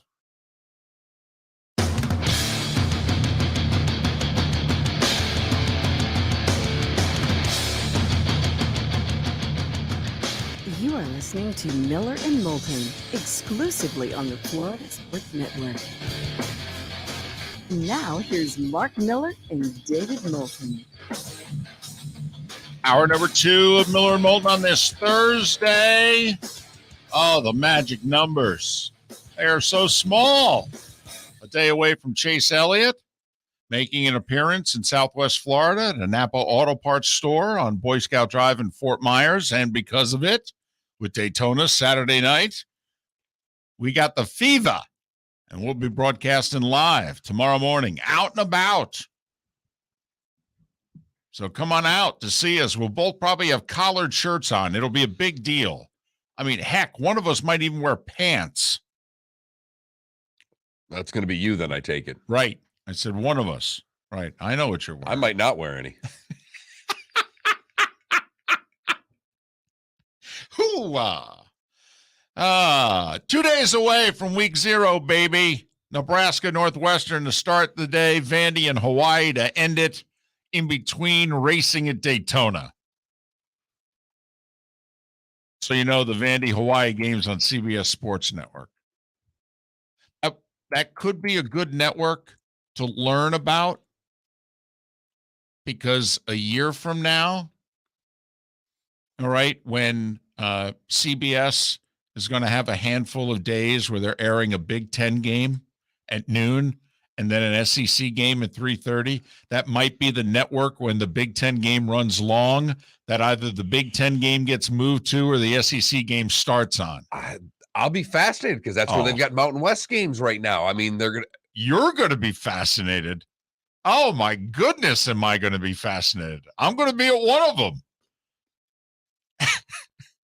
And we told the story before, but CBS had a doubleheader in 2007, a noon 3:30 doubleheader, and the first game was Tennessee-Kentucky. And Kentucky hadn't beaten Tennessee in like 20-something years, and if Tennessee won, they went to Atlanta in the SEC championship game. And it was Florida State at 3:30. And that's a big game at the time. I mean, CBS loved airing that game. And by the way, they aired that game instead of the Iron Bowl. Okay, that's how big that game was at the time. right. And also there's this guy Tebow who was playing for Florida. You may have heard of him. And he was going on to win the Heisman in about 2 weeks. So the Kentucky-Tennessee game goes 3 overtimes. Well, you can't break away from this game. I mean, if Tennessee wins, they win the East. It's got more meaning than the Florida State game. That's just an in-state rivalry. So the country kept seeing Tennessee-Kentucky. The state of Florida saw Florida State. But because of some issue or what have you, we didn't take any commercials. So Tennessee-Kentucky went over an hour long. And you guys were doing the Masters. And Vern and Gary were doing commercial-free an hour of football. I mean, honestly, they threw it to us with 10 minutes to go in the half. You were doing playoff hockey, actually. You weren't even doing the Masters. You were doing overtime playoff hockey. Right. And so I can just envision, there will be a handful of times apparently next year in which, CBS is going to be able to air a noon Big Ten game. They'll do a doubleheader and then a 3:30 SEC game, which they are contractually obligated for 2 more years to run at 3:30. And so what happens if the noon game runs long? My guess is that they're going to move the Big Ten game. I would have to think that the SEC contract, since it was signed much earlier, takes precedent, and that there's nothing that network is allowed to air. But, I mean, in the past, we've had SEC games at noon that ran long, and we were pushing the kickoff back. We kicked off at 3:45 one time. We just kept pushing it. We had a Mountain West game a year or 2 ago that we jammed in at noon, and it ran long, and we kind of pushed but the SEC, well, okay, fine, we'll push it back 3-5 minutes, and we kicked off at 3:43 instead of 3:38. Okay, that's fine. Okay, but the natives get restless inside the stadium when that's going on. They do. Well, no, 100,000 people getting all ticked off. Right. Also, because they don't know. They're over not knowing why. They actually know exactly why. But the teams ran out of the tunnel at the right time, and the band played and all that. And now we got to kill 5 minutes. What do you mean we got to kill 5 minutes? We're supposed to be playing by now. We got this down to the care. Play again. Exactly. Just play. Instead of 38 times today, we'll play it 40. Go. So, yeah, kind of curious. And by kind of, I desperately hope for a 3 overtime Big Ten noon game next year. I just want to see, what the network does. I'm guessing they'll switch to the SEC game nationally, and the Big Ten game will get moved to whatever state it's on in. I don't know. I don't know. I believe it's a national contract with the SEC. The other part I'm fascinated, and you and I have talked a little bit about this on air, is that every network shoots games a little differently. Yes. I think CBS does it better, and that's not because you worked. You and I have had this conversation. They shoot the game tighter. They do. They do. You may not realize when you watch a CBS 3:30 SEC game, flip back and forth between ABC, ESPN, whatever. It doesn't matter. They're a little closer. Yep. And I think it's a better picture. It's more intimate. You don't realize it watching it, but it's why you have felt the way that you have felt. The games have been compelling, but also the way they are presented to you is more compelling. Well, that's going to change. Yeah. Now the Big Ten's going to get that treatment. Yes, they are. At least at 3:30. And on CBS. So that's why that's the other part that I'm interested in, because you and I think it has enhanced the broadcast immensely. And that, like you said, people don't actually know it. No, they just know they really enjoy it, but they don't know why. And that's okay. And I wonder if the Big Ten, the 3:30 game on CBS, I wonder if that starts changing just little thoughts about the SEC, because it won't be shot the same way anymore. Which, by the way, makes it more important what damn uniforms you're wearing. All right? This just in Ohio State, the helmet with the Buckeyes. Don't ever take it off! You got it? Yeah. Could you ever see the group in Ann Arbor not wearing the winged helmet? Unbelievable. Don't overthink it. Right. Okay. In the grand scheme of things, merchandise sales are not important. They're not. You know what's important? The television revenue and the booster money, not merchandise sales. Besides, pretty soon you're going to have to be splitting that stuff up with the kids anyway. So what are you going to care? It's less money in your pocket. Well, that's how you get them, though. It's not even the merchandise sales as much as it is trying to be trendy and hip and making sure kids are into what you're doing. Oregon started it, and teams have followed. Well, and Maryland's right up there. The difference is it hasn't helped Maryland's football program one bit. No, not really. No. Mm-mm. The Nike money's been better than the Under Armour money in the grand scheme of things, David. That's another school that believes, if we could just keep the kids within 100 miles of us, the whole DMV there, that there's really no reason that we can't compete, blah, blah, blah. And I will say, on paper, I agree with him. I mean, that's why Loxley has the job. He's from there, and his job is to keep them there. Okay. It takes time. Generations that kids are getting up and leaving. And it's tough to turn that thing around right away. But in theory, 5-7 years, if you who they say they are, you can do it. They can't keep them for hoop. I don't know how they think they're going to keep them for football. I know. Because it's just as good in that area for hoop. Yes, it is. Yes, it is. But anyway, we're excited. We're excited. 1 day away from Chase Elliott, 2 days away from the start of the college football season, week 0. That whatever. I'll say this. I'm more excited about week 0 than I am the new PGA Tour plan for the PGA Tour. Well, thank you for that, I guess. I can't believe it got out of the room. I really can't. So what is it, guys, that we came up with? Well, basically, we're going to take the LIV ideas and we're going to make them our own. That's what we're going to do. Maybe a few more golfers, a few more tournaments. Not as much money, though. They still have us beat on the money, but we're getting there. We're getting there. We're in the ballpark. Boy, are they ever. I mean, Yeah. money came out of the woodwork yesterday. Yeah, it's almost as if maybe they were sitting on it. I mean, to basically go into the couch, David, and look for change so that you can go buy a big gulp, Right, and come out with $250 million in the couch. right. When Jay Monahan was asked about that, by the way, he said, well, we're having our best year ever. So we're making more than we ever thought we would. And we've asked our sponsors for more money, and they're gladly coming through. Okay, yeah, all right, we did dip into the savings account, but just for a little bit, expenses. But not much, though. People are just throwing money at us. Between the consumers and our sponsors, they just can't give us enough money. So, I opened the door, and then $250 million was sitting right there. And I said, well, I might as well give this to the players. After all, it's their tour. See, I'm a good guy. I listen. I care. Now, that voice, I think, fit perfectly. You found You know what the problem is? I don't know what that voice that was. I don't think I can replicate it. I may have what? Replicate that practice it. because you sounded really nice with that voice. No wonder I have no idea what that voice is. You were trying to just nice it up a little bit. There's no snark. If there's no snark, I have no idea what the voice is. So is that what that was?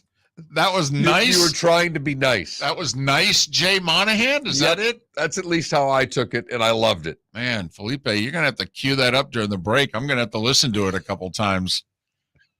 I don't even know what I did. I can't. I'm in my mind right now. I'm trying to replicate it to do it again. I can't do it. No help to it right now. No. Trying and he I can't come am. up with it. And you have to get it right at the start. So you have to have it the first 4 syllables coming out of the mouth. Right, because if it's not Banana, Tailpipe, or Spurrier, we don't know what to do with the Because voice. otherwise you sound like Pacino and Scarface. Your accent's just all over the place. If you can't start the scene the right way, it's just a mess.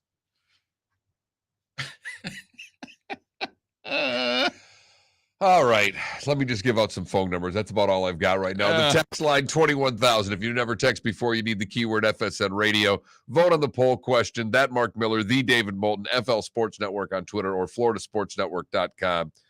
Are you finally turning? Are you finally able to admit that Phil and Greg were right all along? Or are you still holding out? I think Jay Monahan's still holding out. In fact, Jay Monahan thinks this was all his idea at this point. Right. I don't even know what those guys are doing. Besides, they're dead to us. Oh, boy. Felipe, cue up the voice. If you own 6 Southwest Florida Napa stores and were a big NASCAR fan, wouldn't you put the two together? How about bringing Chase Elliott to Fort Myers? Friday, August 26th, Chase Elliott will sign autographs at the Napa store on Boy Scout Drive in Fort Myers beginning at 11 a.m. The best way to get in line, stop by one of the 6 family-owned Napa Auto Parts stores. Stop by the Napa Auto Parts stores in Fort Myers, 1820 Boy Scout Drive, or 4175 Palm Beach Boulevard. You can go to Cape Coral at 1220 Vizcaya Boulevard, 532 Pine Island Road in North Fort Myers, 17284 San Carlos Boulevard in Fort Myers Beach, or in Punta Gorda at 1810 Tamiami Trail. Sign up for your chance to meet and get an autograph with Chase Elliott. Coming Friday, August 26th at the Napa store on Boy Scout Drive starting at 11 a.m. Golfers, are you bored of the same old driving range warm-up routine that's not getting you the results that you want on the course? Power up your golf swing by adding resistance bands to your range sessions with the Orange Whip Golf's Power Strap Kit. Featuring band attachments to your feet and hips, Power Strap resistance training will boost clubhead speed, increase power, improve flexibility, all with just a few swings. Buy a Power Strap Kit today. Go to orangewhipgolf.com and use code Miller10 to receive an additional 10% off the already great price of $119. Mark Miller for SWFL Golf Carts or online SWFLGolfCarts.com. If you're looking for a golf cart, an e-bike, or an e-motorcycle, go visit Alex and the gang at SWFL Golf Carts. FLGolfCarts.com online. Check out their whole inventory. If you're looking for a custom cart, they can take care of you. 2-seater, 4-seater, 6-seater, they've got you covered. E-bikes, nobody better for value and service. E-motorcycles, check them out. Again, FLGolfCarts.com. FLGolfCarts.com.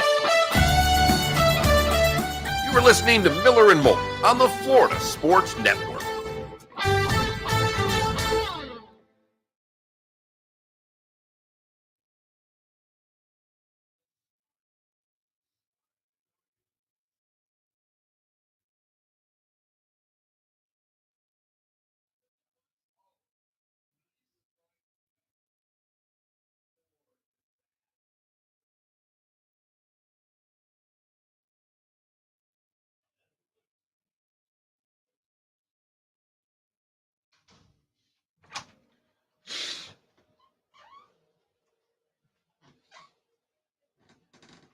Thanks.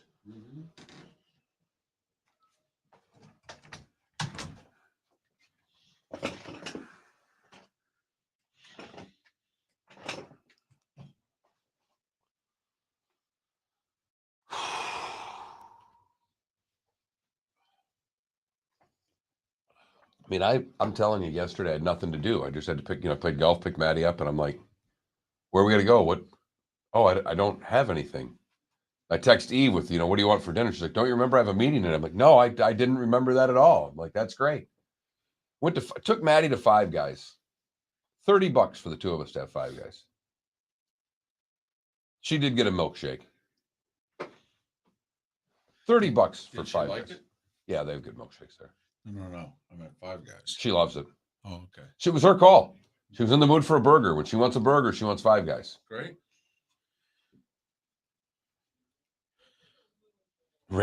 I had to laugh. I ran into an old friend there he's with his kids and his parents and told me, he goes, yeah, I still watch you guys on Facebook. I'm like, we haven't been on Facebook in a month, but thanks, man. So we're not? Something's happened where it doesn't let me hook up with Facebook. I've tried it from home. I've tried it from here. I don't know why. I really need to get a hold of StreamYard and find out what the hell's going on.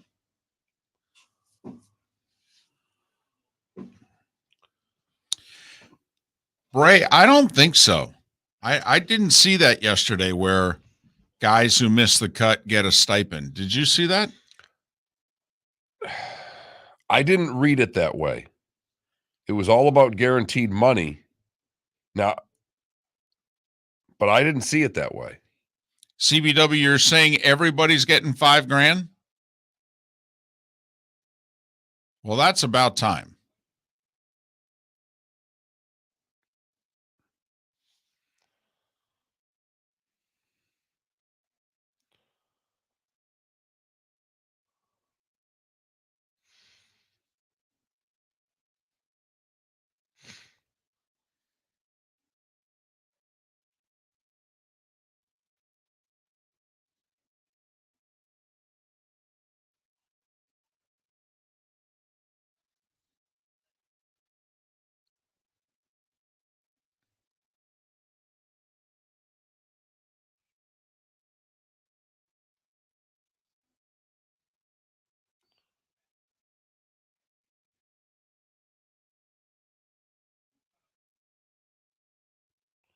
See, they've got this.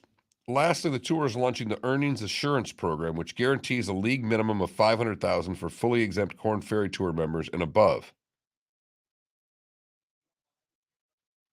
Rookies and returning members will receive their money up front, not $500,000.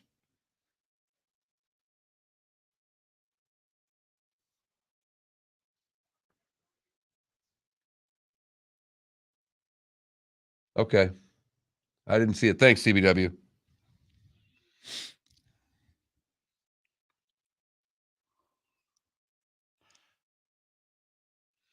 So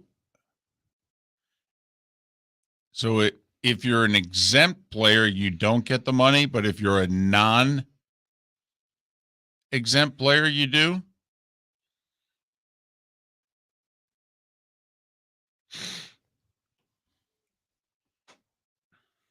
Okay. Well, I have to admit, I still think everybody should, but Who was the commissioner of the PGA before Jay Monahan? Tim Fincham. before that, Dean Beeman. Those are awesome names. There's your history of PGA Tour commissioners in the last 30 years. But it's kind of like Steelers head coaches. They've had like 3. Right.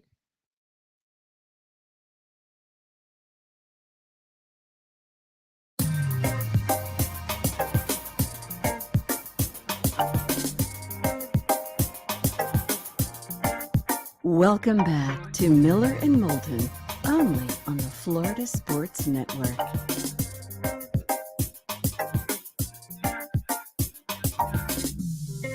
Minutes past the hour. Miller and Moulton, Florida Sports Network.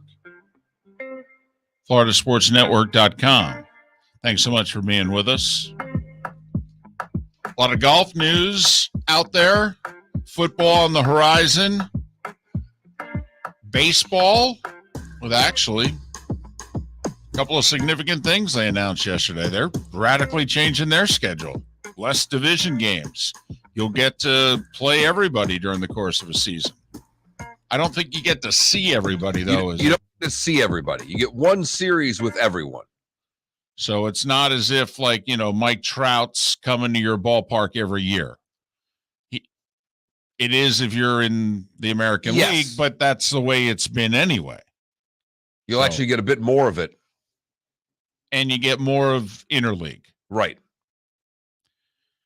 Which is funny because many of us that are baseball fans think that the interleague novelty, if you will, is worn off. Yeah, unfortunately, until we add 2 teams, you don't have much of a choice. Nope. Till you get to 32. We got to get the A's and Rays ballpark situation settled before they add the 2 teams. A's are first. It's supposed to happen basically at the end of this season, one way or the other. Either Oakland lines it up and gets it together, or they're going to Vegas. And then the Rays are on the clock. And believe me, Major League Baseball is going to be all over the Rays and Stu to get that resolved, because that will be holding them back from $4 billion in expansion fees. And needless to say, the owners will want that money. So it's like, come on, Tampa, St. Pete. Come on now. Figure this out. We got Nashville and Montreal in the on-deck circles. They're willing to pay $1.5 to $2 billion just to enter the league and lose 100 games. And once other cities hear that Nashville and Montreal are out there, that means that the Portlands and the Charlottes and the others will start ponying up their money, and we'll be able to pick which 2 cities we want at a couple billion each. And, this is just simple math here. 30 divided into $4 billion. That's $133 million per owner for doing nothing. Just waking up in the morning. They love expansion fees. Yep. Every league does. In fact, it was why hockey got in the trouble they did. They were expanding so rapidly that it made owners think they were making money when they actually weren't making money. And it is surprising to me that the NBA has held off as long as they have without going to 32. I'm stunned. Yeah. I mean, with the money that's there, when you're with billions of dollars, and as you said, these owners love this type of money. Mm-hmm. How could you It's not? waking up in the morning money. Yeah. Especially since Seattle has wanted a team for well over 10 years. I mean, from an hour after they lost the franchise to Oklahoma City, which I think was like 08? I mean, so Seattle has wanted a team back. So basically, they've had a 31st team waiting. And Stern at the time said, well, your arena sucks. And they said, well, okay, we'll work on that. And they have. They rebuilt Key Arena, renamed it. It's beautiful. They're like, okay, we're ready. Let's go. We want our Sonics back. Where's the 32nd basketball team? Well, that you figured out, though. But, I mean, when you've got 31 that's been in the on-deck circle for 10, 12 years, I think it's real easy to find 32. Kansas City St. Louis, they've had franchises in the past, lost them. Vancouver had a franchise, lost it. I don't think they'll go north of the border. I don't either. I do think they'll go to Seattle. Where else?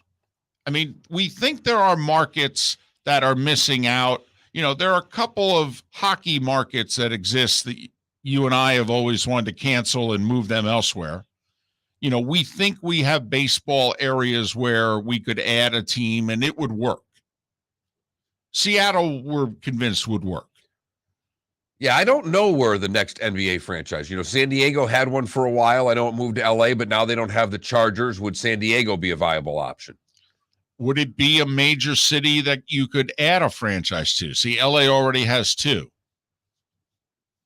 New York has 2. 1.5, but 2. And of course, the joke is, which one is the I half? was just about to ask you that question. We were talking in the past. Remember, Chicago 30 years ago wanted a second NFL franchise.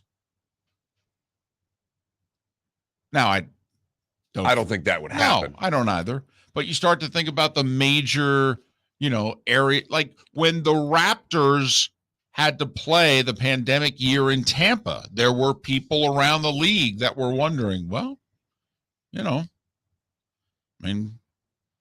a major league market in hockey and football and baseball because people still believe in the market for baseball. We all know the unique reasons as to why it's not working at the box office in St. Pete. And so they're like, well, we have Super Bowls there. Why can't they have a NBA team? But for the most part, the market said, nah, we're not really interested. Thanks, but no. I think the NBA, there's a couple, but I don't think it's as easy in the NBA as it is in baseball. I agree with that. Because remember, when Seattle moved to Oklahoma City, most of us went, Oklahoma City. Which is why Kansas City keeps coming back to me. Oklahoma City's worked. By the way, the only reason they moved to Oklahoma City was because of Hurricane Katrina. No. Because, the New Orleans Pelicans, they had to, because their venue was destroyed because of Katrina, and they had to play in a venue, and they played at the Chesapeake Arena in Oklahoma City. Well, no, they moved to Oklahoma City because the guy in Oklahoma City targeted the Sonics, bought them, and moved them. But yes, it was why the NBA, it thought this was a viable market. Yes, because of that situation. They moved there and the people came out and supported it. And that's unfortunate for Tampa. Now, I don't think the market would have responded, but it was during a pandemic. That's a tough burden to put on a market and say, hey, show that you want an NBA team. Well, we got a pandemic going on right now. No offense. But Oklahoma City did. They said, ooh, this is NBA basketball, and maybe we'll show everybody we're an NBA, a real city. And so, yes, half of what you said is absolutely correct. And by the way, not that it means anything, but I know plenty of people that go to Raptors games when they were in Tampa. NBA in Tampa, let's go. Well, by plenty of people, you mean about what, 6? Because they didn't draw any fans. Right. It did not work at all. It was during a pandemic, though. Yes. Right. And Tampa didn't have a fair shot. They didn't. And it's unfortunate. But the NBA didn't get the vibe that, this could be our 32nd city. Because, they know they got Seattle in their back pocket. That one's easy. It's just finding the 32nd team. Right. Vegas, too. Well, that's the other thing, which, get off on a tangent here, but there are a few, we've always believed there are certain franchises that are, quote, in the Western Conference that are like, what are they doing in the West? Like New Orleans. What are you doing in the West? Got to move this franchise. Memphis. What are you doing in the West? The Wolves? The T-Wolves. 2 of those. Right. So Western expansion would. So, right. If by chance it's Seattle and Vegas, then, all of those teams might move east. Well, we went a little off the beaten path today for our Clutch Vodka play of the day because, we could have had a walk-off with the Rays, but don't we just simply have to go Jay Monahan, Tiger Woods, and Rory McIlroy with the copycat Live Tour presser yesterday? Their play of the day was to completely copy everything that Live Golf has done so far. And call it our own. Clutch with a K. Got that right. Just funny because I thought it was Clutch with an LIV. Look at that. That's our Clutch Vodka Live Tour play of the day. Clutch Vodka coming to a Total Wine near you soon. Be on the lookout. Golfers, are you bored of the same old driving range warm-up routine that's not getting you the results that you want on the course? Power up your golf swing by adding resistance bands to your range sessions with the Orange Whip Golf's Power Strap Kit. Featuring band attachments to your feet and hips, Power Strap resistance training will boost club head speed, increase power, improve flexibility, all with just a few swings. Buy a Power Strap Kit today.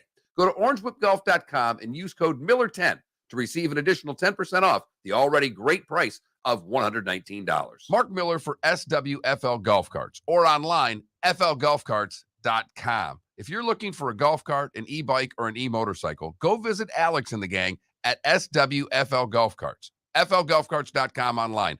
Check out their whole inventory. If you're looking for a custom cart, they can take care of you. 2-seater, 4-seater, 6-seater, they've got you covered. E-bikes, nobody better for value and service. E-motorcycles, check them out. Again, flgolfcarts.com. flgolfcarts.com. If you own 6 Southwest Florida Napa stores and were a big NASCAR fan, wouldn't you put the two together? How about bringing Chase Elliott to Fort Myers? Friday, August 26th, Chase Elliott will sign autographs at the Napa store on Boy Scout Drive in Fort Myers beginning at 11 a.m. The best way to get in line, stop by one of the 6 family-owned Napa Auto Parts stores. Stop by the Napa Auto Parts stores in Fort Myers, 1820 Boy Scout Drive, or 4175 Palm Beach Boulevard. You can go to Cape Coral at 1220 Vizcaya Boulevard, 532 Pine Island Road in North Fort Myers, 17284 San Carlos Boulevard in Fort Myers Beach, or in Punta Gorda at 1810 Tamiami Trail. Sign up for your chance to meet and get an autograph with Chase Elliott. Coming Friday, August 26th at the Napa store on Boy Scout Drive starting at 11 a.m. You were listening to Miller and Moulton on the Florida Sports Network.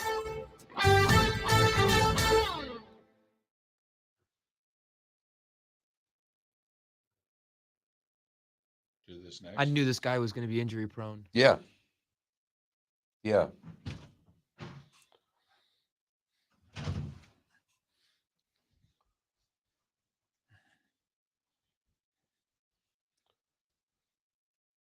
You talked to Semesco recently? No. Probably been 6 weeks since I texted with him. Why is that? Women's basketball. I just didn't know if you talked to him the last time. No. Last time you mentioned he didn't get a player because he lost someone to someone that he shouldn't have, Right. like Walford or some shit like Mhm. that.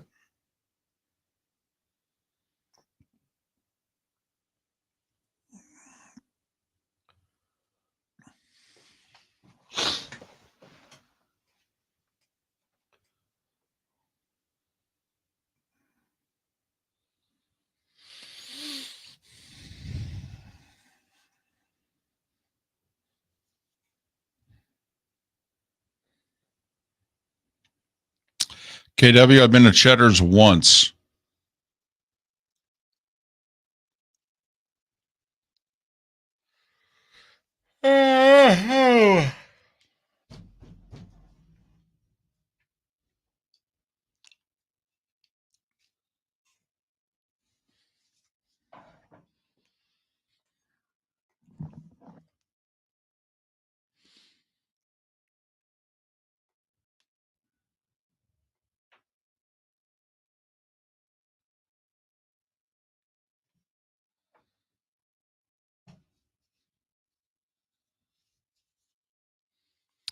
Yeah, CBW, and what I'm curious about is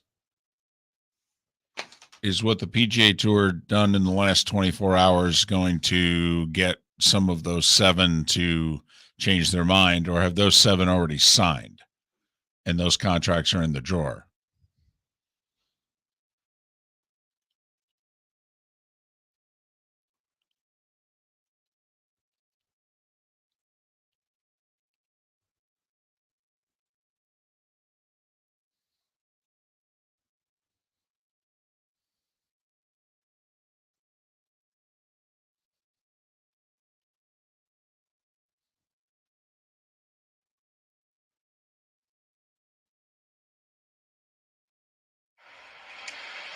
First off, it wasn't a called third strike, you morons. You know, it's amazing when the USA Today can screw up something that easily. The check swing? Yeah. Which was it was a terrible call, but it wasn't a called third strike. Right. No, he said he swung. Right. But I mean, what do you put in a tweet out that's just incorrect a day after? If you put it out 40 seconds after, I get it. Right. But 6 minutes ago, they decided to put that out. I will say that umpire was huge. The umpire, he's a big dude. So the manager's out. He's about this much shorter. And he's yelling in the umps. Like, wanted to pat him on the head and go, you don't have to yell at me because I could eat you. The one thing that I thought the announcers pointed out, though, was that the umpire threw him out with a smile on his face. And you could hear what was that, Goldsmith or Arenado? Arenado. You could hear what he was saying. He did not curse. He just kept saying, no, you can't do that. You got to ask for help. All right? No. And he throws him out. And that's why he absolutely goes crazy after that. He's like, I didn't do anything to get thrown out. No, it's a 3-1 game. They're in a pennant race. No. He doesn't want to get thrown out. It was a bad call. Yeah. But then he throws him out, which is like, dude, what are you throwing him out for? He showed him up. Which goes back to you, though. No offense, dude. Come on.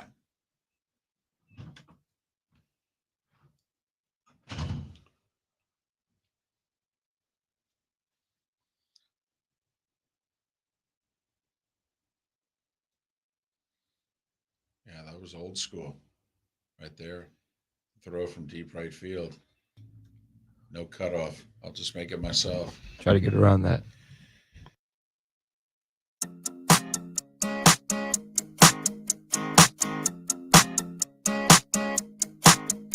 You're listening to Miller and Moulton, exclusively on the Florida Sports Network.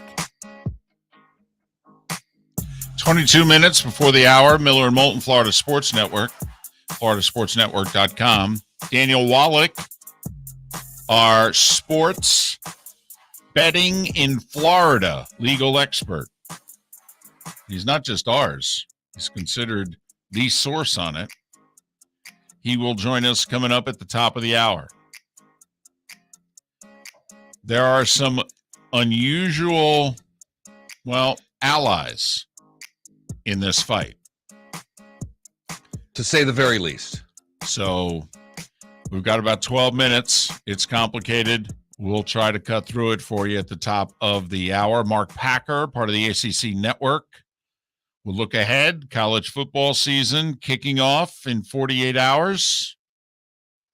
We'll, give you an appetizer, some wings, something to chew on. And then we'll talk a little PGA Tour versus LIV at the top of our bonus hour.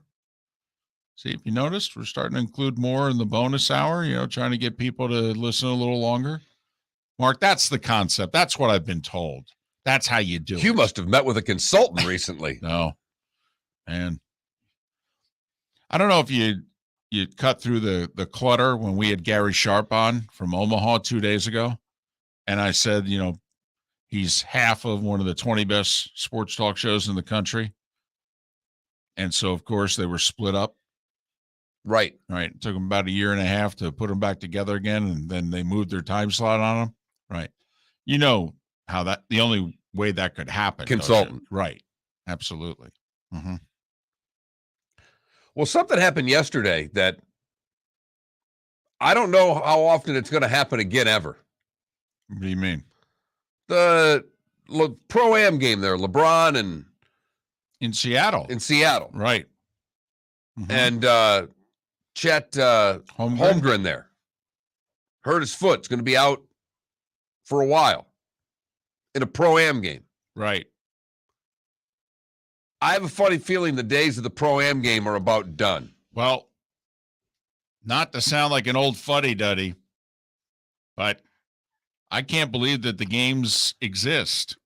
I'm right there with you. And I know that The Hoopers like to play. I get it.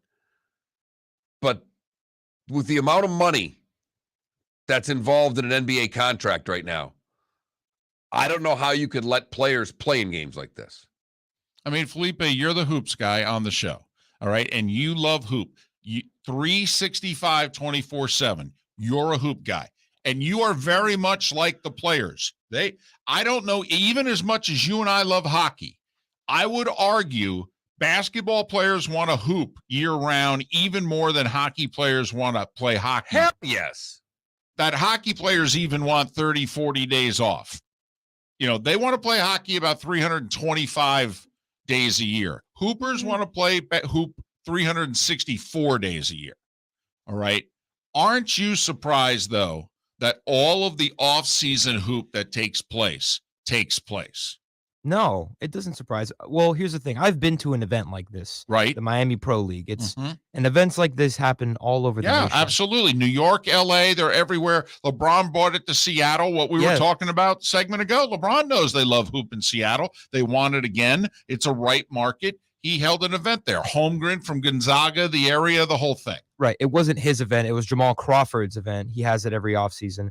But these events are amazing. They're great. They allow people in the community we know all that. However, yes, what happened? Exactly. It almost like what's worse, that or preseason football. There you go. Mm-hmm. But see, preseason football, the owners make money. Exactly. Right. And there's the big difference. Right. And the one modern day situation that comes to mind. It's not exactly an apples to apples, but it's at least apples to oranges. Current Yankees manager Aaron Boone, hero the 2003 ALCS. He's going to be their third baseman again in 2004. He plays in a pickup basketball game, ruptures his Achilles. All right. Yankees now need a third baseman. They acquire A-Rod. I mean, there's two reasons that A-Rod became a Yankee. One, the players' union wouldn't let him take a small pay cut. The Red Sox said, listen, we can't afford your whole contract. Would you be willing to give back about $3 million a year for the next handful of years? And A-Rod said yes. And the players' union said, yeah, we'll shoot you in the middle of the street. Okay, that is never going to happen. And so A-Rod had to say to the Red Sox, sorry, the union won't let me do it. And then an hour and a half later, word comes out that Boone has ruptured his Achilles and he's not going to be able to play. Yankees were able to void the contract because he was doing something that he was not allowed to do, an off-season related thing, and then they go out and acquire A-Rod. And to us, Felipe, I mean, I'm sorry. For as much as I think it's awesome. I do. I think it represents them and their sport great. That LeBron and, superstars in their sport, love their sport so much. They will literally play it year-round, pick up games all over the country. But if I'm the owner, I can't risk Kevin Durant blowing out his Achilles at Rucker Park. No matter how awesome it is, I'm paying you $50 million a year. You go down, we can't win. It's a really tough situation because now that it has happened to the number 2 overall pick, correct. Now we're having this discussion, but it had stuff like that has happened before. It has, but Felipe, the money's never been this big. Right. We're not dealing with max contracts that guys are getting $50+ million a year to play basketball. They're getting European soccer money. We've never had, when Kobe did it, the money was big, but it wasn't like this. I mean, they've all shown up there. I get it. Trust me, we get it. We understand. And as is being pointed out by quite a few in our Twitch chat room, they love their sport so much, yet they take 17 games off during the regular season. Right. For load management. They'll play in July and August anywhere. But if I'm going to play in Sacramento on a Tuesday, I'm going to need a court order. To hell with that. The thing is, they don't play defense in these pro-am games. They don't play defense in 3 months of the season either. It's the regular season, It's being mentioned in our Twitch chat room. You go back 25 years when the Pro Bowl was in Hawaii.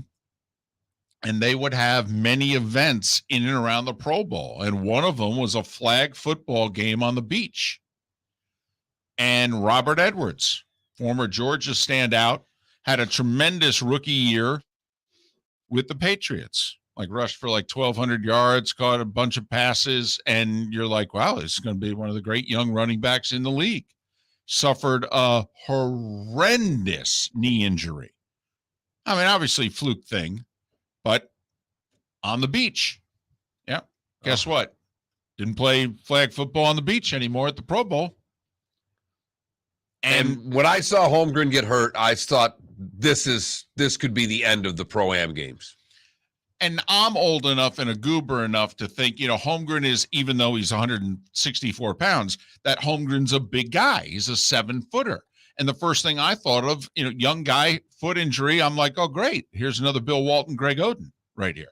I mean, you suffer a foot injury, that's like a back. I mean, those things sometimes never heal. And your career, honestly, I mean, we don't know. I'd be terrified right now.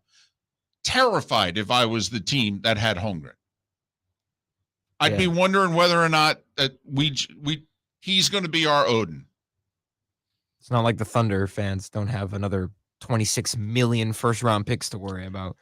So, I mean, when we saw it, the two non-basketball guys, so to speak, on the show, but we were talking during a break, and we're like, can you believe, for as great an event as it is, but can you believe the owners allow them to play in these events? Shows you how much power the players have in basketball. Especially basketball. I mean, it's a team game, but like you said, you can play anywhere, so that's a very individual aspect. Well, so much so, Mark, we have said for years, because it's been the truth, that the Players Association in baseball, that's the strongest union. And it's not close. And now we don't think of the NBAPA as being as strong as the MLBPA, but in terms of power within their sport, I mean, maybe we have to give credit because the star players run the NBAPA. And I mean, so if the players have as much power as they do, then in theory, doesn't the union also have that power? And they have been able to, I mean, the owners look the other way at these things. They don't in the other sports. No, they do not. It's specifically stated in their contracts. And that's another thing that I would love to know. I'm going to be reading some Holmgren's with Oklahoma City, right? yes. I'm going to be reading some Oklahoma City stuff in the next couple of days. Is it in his contract? Can the Thunder get out of this contract? If he's damaged goods and is never the same again, can they get out from paying him? Because we know in the other sports they could. And would. I mean, we hear it all the time. Guy signs a contract and what? They can't specifically put it in the contracts. Can't ride an ATV. Can't skydive. I mean, they list all the things that you're not allowed to do in your private life. Sorry. We own you for the next 4 years. We're paying you X amount of money. Nope. Can't do it. So Inkin can't play in a pro-am. Yeah, absolutely. Can't play in a pickup game that's not organized by the team. You want to play in a pickup game, you'll do it in our gym. Or if you get hurt, right, it's on you. Right, you do it at your own risk. This guaranteed contract is no longer guaranteed. I don't think it's unreasonable, by the way. Not when I'm paying someone the money that $50-60 million a year. Right. I'm giving you $1 million, and you're basically getting $1 million a game because you're not playing a full season. I think I should have some say-so as to what you're able to do with the offseason. Sorry. And it sucks. There's no doubt about it. I mean, you and I, they don't do nearly as much of it anymore. But, I mean, there used to be, especially in baseball, where they would have a basketball team that they put together in the offseason and guys who stayed in the area, and they would play charity games. They'd show up at high schools, and all of a sudden there'd be, 3 or 4 major leaguers playing on a Tigers, charity basketball team, and they come to your local high school and they raise a few $1,000s for whatever. All right. And then the teams finally said, you can blow out your knee. You can blow out an Achilles. I can't let you do this anymore. Sorry. And it makes sense. It makes total sense. If it's all about the money, then you have to protect your assets too. So that was just something that was on our minds today with that injury happening, and stunned us, the amount of games that there are when you start looking at how much they do get to play. Well, they can decide how much they want to play. I mean, well, and they're doing it now. They're just unfortunately doing it during the regular season. right. But we're just, we had brought up, was it just yesterday, that it seems like there is actually a power struggle that is beginning to emerge in the NBA, that the owners want their power back. And that Adam Silver has even hinted to LeBron and Chris Paul and company, hey, just to let you know, all right, we're going to be asking for some things back. It's gone a little too far. Look, we need you guys to play in more games. All right. And they've extended the time of the season to try to just get that same thing, given a couple weeks earlier to start the season. So hopefully load management isn't as big of a problem. if you want to talk about that, I'm not being biased here. I don't see any other reason but to run your organization like the Miami Heat. Well, and it's not just the Heat, but yes, absolutely. But this is part of, I think, what we see as in the next 18 months that's going to take place in that league, that the owners are going to start to say, okay, here's the deal. You guys got to play more. And by the way, this whole, if I feel like I want to get traded, I'm just going to blow up the franchise. Yeah, that's not happening. Like, I think this Nets owner, this is the beginning of how other owners are going to act. And we've wondered why for years they just haven't said, no, shut up, cash the checks. That's how it works in our world. Just cash the damn, shut up. There it is. There it is. That's how you tell them. That's how you take the power back. It's just two words. What are they, David? Shut up. But also, we think even little things like this, they're going to say, by the way, just so you know, you want to keep playing in these, that's fine. We're not paying you a dime. Not a dime. You miss any time at all, you don't get paid. And that's, to me, will be the most interesting thing that comes out of this. What does Oklahoma City do with the Holmgren contract, if they can do anything at all from getting hurt in a preseason Pro-Am game? Miller and Moulton. We will switch gears and talk about something very near and dear to both of our hearts. Gambling becoming legal in the state of Florida. Yeah. Daniel Wallach, our legal expert, will join us on the other side. Plus, Mark Packer from the ACC Network will join us in the 8 o'clock hour as well. We thank you so much for listening to Miller and Moulton right here, where the Florida Sports Network. Golfers, are you bored of the same old driving range warm-up routine that's not getting you the results that you want on the course? Power up your golf swing by adding resistance bands to your range sessions with the Orange Whip Golf's Power Strap Kit. Featuring band attachments to your feet and hips, Power Strap resistance training will boost club head speed, increase power, improve flexibility, all with just a few swings. Buy a Power Strap Kit today.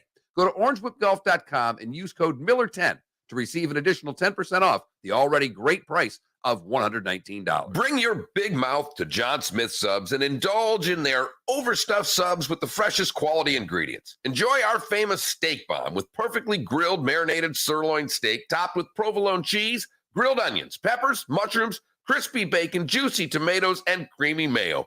Boom! Made-to-order crispy fries can be paired with the Gator, the Cuban, the Chicken Bomb, or the Italian. Love local. Eat delicious with John Smith Subs. Find a John Smith Subs location near you today. If you own 6 Southwest Florida Napa stores and were a big NASCAR fan, wouldn't you put the two together? How about bringing Chase Elliott to Fort Myers? Friday, August 26th, Chase Elliott will sign autographs at the Napa store on Boy Scout Drive in Fort Myers beginning at 11 a.m. The best way to get in line, stop by one of the 6 family-owned Napa Auto Parts stores. Stop by the Napa Auto Parts stores in Fort Myers, 1820 Boy Scout Drive, or 4175 Palm Beach Boulevard. You can go to Cape Coral at 1220 Vizcaya Boulevard, 532 Pine Island Road in North Fort Myers, 17284 San Carlos Boulevard in Fort Myers Beach, or in Punta Gorda at 1810 Tamiami Trail. Sign up for your chance to meet and get an autograph with Chase Elliott. Coming Friday, August 26th at the Napa store on Boy Scout Drive starting at 11 a.m. Miller and Moulton here for the Clutch Vodka Play of the Day. Mark, remember Nick Charles, Fred Hickman, the CNN Play of the Day? Yeah, CNN did a nightly sports show. That was a while ago. Yes, it was. Just work with me. Everyone liked the pod, the Play of the Day. So how about we have the Clutch Vodka Play of the Day? Sounds good. Fun. Smooth. Like Clutch Vodka. Listen weekday mornings for the Clutch Vodka Play of the Day. That's Clutch with a K. Mark Miller for SWFL Golf Carts or online, flgolfcarts.com. If you're looking for a golf cart, an e-bike, or an e-motorcycle, go visit Alex and the gang at SWFL Golf Carts. flgolfcarts.com online. Check out their whole inventory. If you're looking for a custom cart, they can take care of you. 2-seater, 4-seater, 6-seater, they've got you covered. E-bikes, nobody better for value and service. E-motorcycles, check them out. Again, flgolfcarts.com. flgolfcarts.com. You were listening to Miller and Moulton on the Florida Sports Network.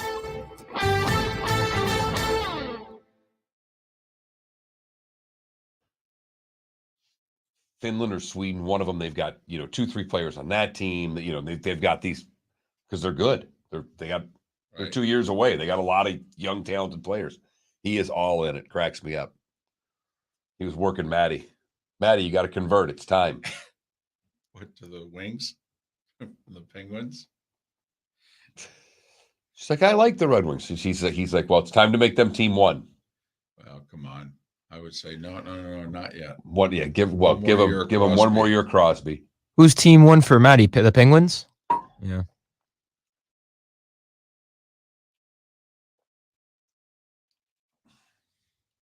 Is team one the Jaguars?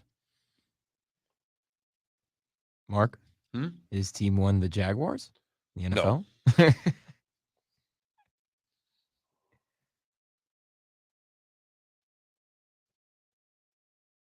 guys remember Brandon Knight? Basketball player, Brandon Knight? Yeah. That dude broke his leg at the Miami Pro League.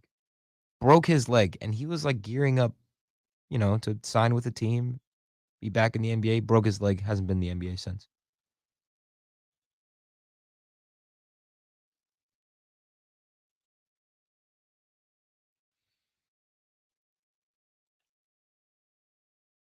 It's really tough, but just make sure that he's ready, because unfortunately he is very wordy, and we only have He calls 12 us. minutes. Oh, he calls us. He calls us. Gotcha. So just get him right on. Yep. He should call right at 8. By the way, Michael, did you see that the tournament that's at FSW? Before March tip-off? They're adding a women's tournament this year, Yeah. and it'll compete directly with that Hey, is this Daniel? Hertz Arena Hello? women's tournament. Hello? Hello? Is this Daniel? Hey, what's up, Daniel? It's Felipe from Miller. Your microphone's on, Felipe. Your microphone's on. Felipe, your microphone's on. Jesus.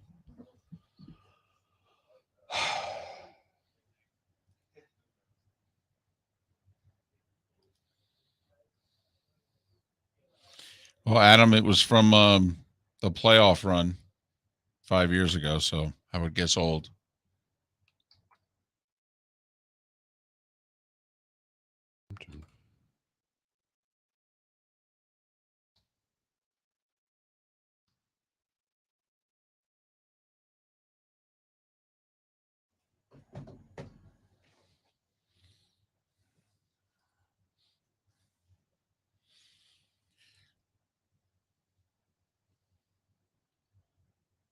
Yeah, sorry about that. He's on hold. All right. All right. Thank you. Thank you.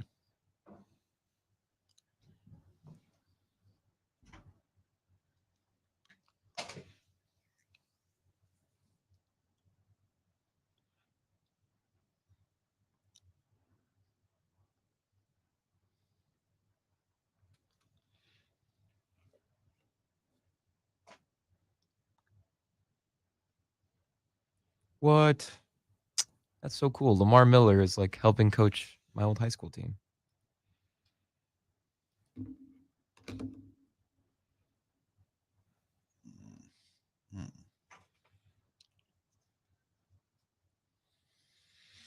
Old logo. Jags collar came off with the bath I gave him the other day. He's now in the Red Wing collar.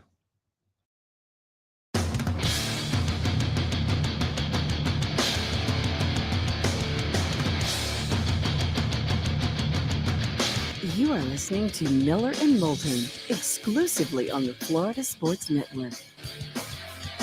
And now here's Mark Miller and David Moulton.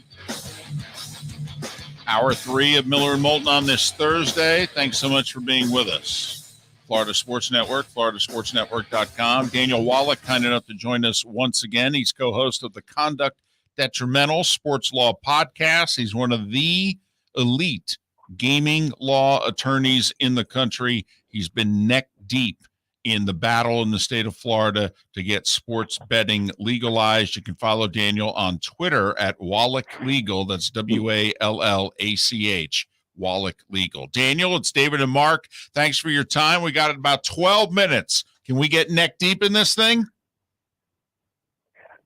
To discuss all these issues, I'll give it my best shot. I'm going to have to speak a little bit more quickly. It's somewhat complicated. It is complicated. Just, I guess, to throw it underhanded, there's been a lot been made. The first part, we see that President Biden's actually agreed with Governor DeSantis to get this through. Is this a lot of talk? Is there any there that that Washington, D.C. is helping Florida out in this case?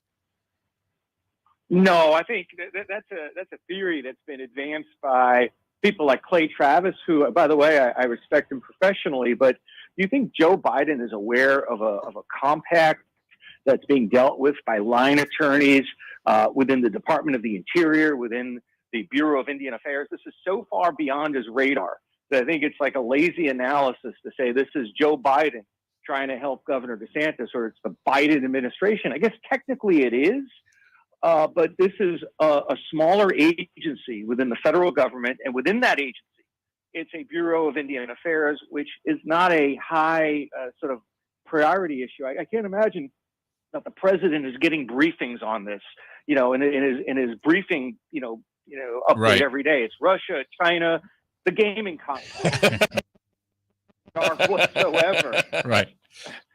So This is simply the Department of Justice trying to, sort of protect or help out, one of the other agencies, because they lost before, and no attorney, whether it's a private attorney or a government attorney, likes losing a case. So this is really more about, sort of defending their prior Right. argument than just simply reflecting this new détente okay, between the president and Governor DeSantis. quick review. Florida had sports gaming for a few weeks. Governor DeSantis and the tribe, they kind of rammed a thing through. Daniel and others said this is against federal law. This is going to get overturned, and it was. All right, and Florida has appealed. All right, the appeal gets heard when? Early 2023. Where are we now? At this stage, we're at the briefing, which are simply written legal arguments that the Department of Justice and the Seminole Tribe of Florida have recently submitted. And then there are friend of the court briefs filed by other Indian tribes. It's not going to be until October that Wes Flagler, which was the gaming operator that challenged the compact, is even going to get their day to respond in writing. The briefing is going to last until around Thanksgiving, and oral argument will occur, but will likely not be scheduled until after the beginning of the new year. So the decision that's going to come from the D.C. Circuit Court of Appeals, and it's the initial decision, may not happen until the springtime of 2023, and that still leaves in play two further avenues to take this case further down the continuum, which would be a rehearing en banc before the D.C. Circuit, which is having the case heard by every judge on that court, and then further down the road, the U.S. Supreme Court could get involved. So this won't be resolved in the courts until 2023 and potentially 2024. Is there any way for this to be resolved without the courts? Is there any way for the sides to come to an agreement before this process, which sounds like it could be very laborious, to say the least, Daniel? Three avenues are available, two of which were outlined in the federal court's opinion from last year. Governor DeSantis and the Seminole Tribe can negotiate a new compact, which provides for, in-person sports books at tribal casinos. That's perfectly allowable under the Indian Gaming Regulatory Act, but neither the governor nor the tribe will pursue that option because it would have the effect of neutralizing or undercutting their current appeal. It would moot the appeal. If they're arguing in a federal court that they should get online sports betting, the moment they strike a new deal on a different compact, the federal court of appeals will dismiss this appeal. So I don't believe that will be an option that is plausible, at least at this stage. So that's option number one. Option number two would be the Florida legislature approving online sports betting outside of a compact during next year's legislative session. I don't believe that that's a plausible avenue to pursue either, because that will likely lead to more litigation as to whether that type of sports betting outside of Indian lands violates the Florida Constitution. The most plausible scenario to bring this to bear in the state of Florida is through a ballot initiative in November 2024, which would easily satisfy the Florida Constitution, as well as not run afoul of the Indian Gaming Regulatory Act. The path of least resistance is to put it on the ballot and have the electorate decide it 2+ years from now. Daniel, in your estimation, is there any movement out there to change the federal law and for basically the Florida argument to be deemed the new way to go? There have been bills introduced in Congress to expand the definition of what constitutes Indian land under the Indian Gaming Regulatory Act to allow the use of a computer server on Indian lands receiving the bet to be deemed where the bet takes place. The same argument that the Seminole Tribe has been raising in this federal lawsuit is the subject of has been the subject of proposed legislation in each of the last 2 years. The problem with that is that those bills haven't gone anywhere. They have not proceeded to a committee discussion or a committee vote, and they have a very low prospect of ever being passed into law because it would likely generate significant opposition from non-tribal gaming companies that are fearful that with this new weapon, Indian tribes in Florida, California, and a host of other states are going to use that new updated law to secure for themselves online sports betting and online gaming monopolies. I mean, look at what's happening in Florida. The Seminole Tribe is attempting to secure a monopoly for itself under the protection of the Indian Gaming Regulatory Act. So an expanded federal law would simply inure to the benefit of the Indian tribes and to the detriment of other gaming companies that don't have the protection of federal law. West Flagler's where this all. You're going to see more monopolies. West Flagler's where this all started. Is there what is their next move? Because I've seen a lot of briefs from the tribe coming out. What's West Flagler? And is it until the oral arguments are heard, or when are we going to hear next from West Flagler? Because they've been the one that has tried to at least uphold gambling for the state of Florida the right way. Well, sure. They're going to get their opportunity to submit a brief in the middle of October. The way appeals work is that the losing party files the opening brief. That's already occurred. And the next round of briefs will be the answering brief from the winning party. And that's not due until, I think, October 15th or so. So it will be another 6 weeks before we hear from West Flagler.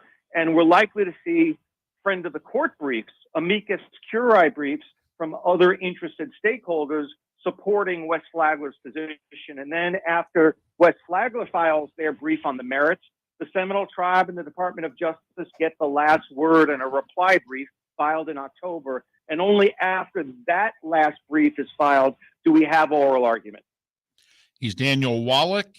He's co-host of the podcast Conduct Detrimental. It is the premier sports law podcast in America. In our estimation, he is one of the gaming law and sports betting expert attorneys out there. You can follow him on Twitter at Wallach Legal, Wallach Legal. Hate to mix the law in politics, but does this, in your estimation, have political overtones to it as to why it is that the governor is only wanting to get in bed with the tribe? Because remember, it was just 3-4 years ago, the tribe and Disney worked together on an amendment to make it so that both those entities would have to approve of sports betting in the state. And now it looks as if one of those two entities is being pushed to the side. Does this seem to you as if this is just trying to make new federal law, or is there a political part to this in your estimation? Well, on the state level, it was a political calculation made by Governor DeSantis, because this was a way that he could claim a huge economic success prior to his 2022 reelection campaign. I mean, this is the only way that sports betting could have been made legal without a big fight from the Seminole Tribe. The Seminole Tribe never would have agreed to a statutory scheme which provided parity for all gaming stakeholders. They would have stood in the way of any legislation that would have allowed any other participant to have an equal seat at the table. And for Governor DeSantis, this was a way to claim an immediate victory. His press release touted the fact that there would be $500 million of new revenue coming into the state every year for 5 years. And that's a pretty strong claim to make for a victory, and touting this major economic reform that Governor DeSantis has achieved all these achievements economically, and the Seminole Compact would be yet another one. So I think for him, it represented a way to claim sort of the higher ground, and that this was a major achievement that he could claim in the win column. And it's not purely coincidental that the Seminole Tribe has contributed $1 million to Governor DeSantis' reelection campaign. I mean, he made his bed. He chose sides, and the side that he chose was the Seminole Tribe of Florida for two very important reasons. There's the optics and PR of claiming an immediate economic program that would generate so much money to the state.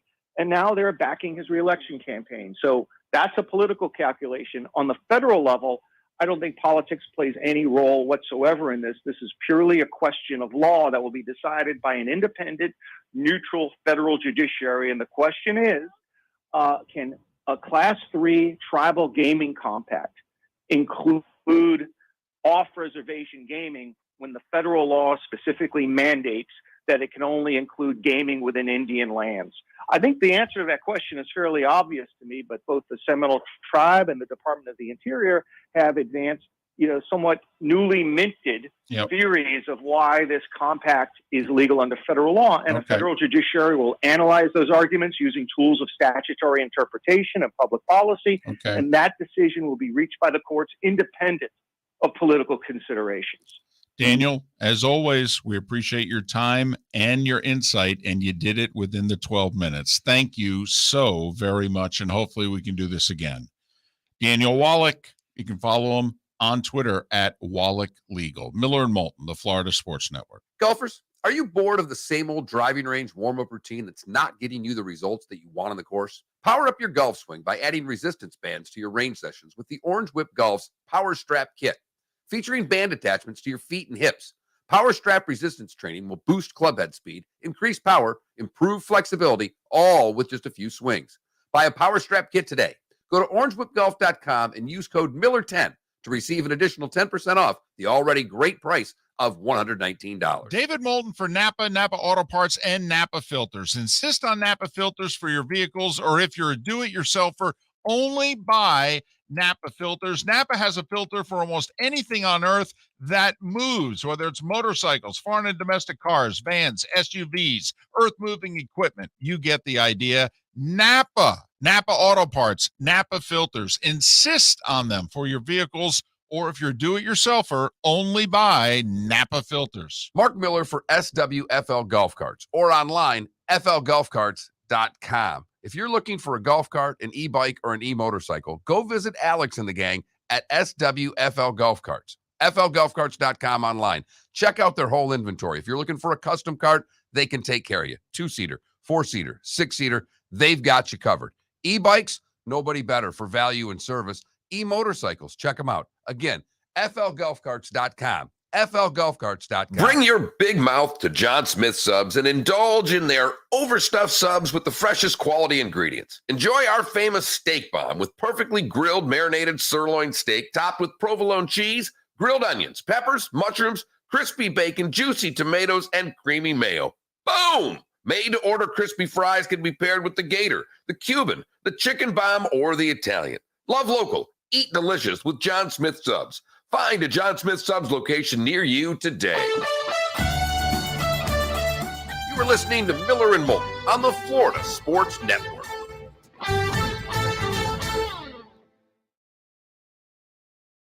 Oh, I'm just fucking around.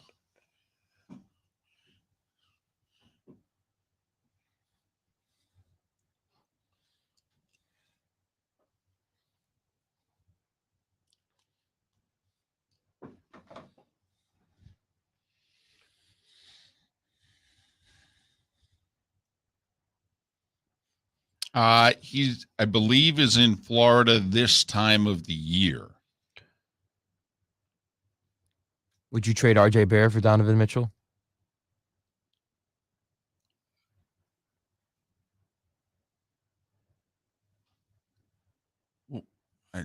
I was responding to someone talking about Daniel Wallach. Sorry. What do you? It's what he wants to talk about. They're rumors. Sorry, I bet. What was the question? Would you trade RJ Barrett for Donovan Mitchell? No. I didn't think so. It defeats the point of doing the deal. To be better, you want Mitchell to be the 2 and move RJ to the 3 with Randall as the 4. And now in theory, you have 4 really good players at 4 positions. Along with Brunson. Right. You know, it was interesting though, RCB, we lost 20% of our Twitch audience during it. So not that we gauge all subject matter and what we do based on our Twitch audience, but I mean, we did. It's a hard listen though. That's the only thing. So I mean, we think we've done a great job on the topic though. We do. I mean, we're very knowledgeable about it. We don't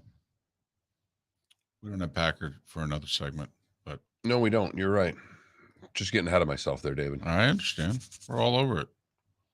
Just changing up graphics around here. Well, somebody has to. Amazon tonight here, right? Yep. You're the one that suggested it. I just want to talk to Mark Packer really listen, badly. When do we have an opportunity to talk ACC Network? Well, don't laugh. I'm more interested in talking about, because he's basically the Feinbaum of the ACC, radio and television network. And he's very passionate about the ACC. And I'm more interested in talking to him about the future of the ACC. And, our biggest concern is where the hell are the games going to air besides your ACC network? I think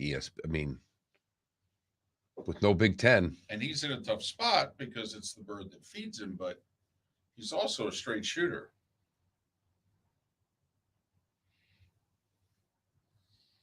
That's what I'd want. It's Ben Roethlisberger at Steelers practice. Stay away.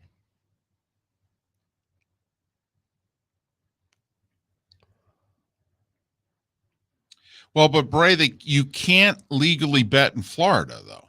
That's the issue. And if you think about how much money the state is losing by not legalizing sports betting, I mean, it's staggering the money that this state would be swimming in.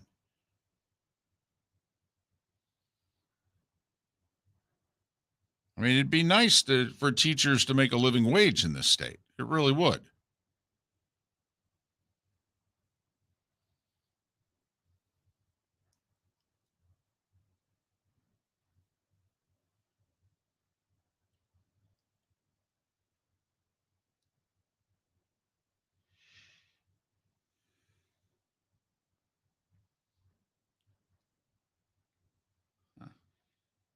I showed you them giving it to Donald Trump with the the country club guys at the Live Tour event. Mm-hmm. The Caitlyn Jenner ones that they were giving her, him, whatever. Oh my God. Now that your daughter's got more money, did you ask her to borrow money? And they were just, they didn't go anywhere with any trans stuff, but they were shooting daggers. He finally gets shot, takes the club, throws it at him, laughing his ass off.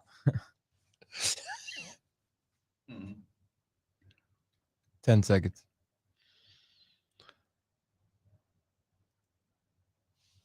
Mitch Truthbisky. We'll hit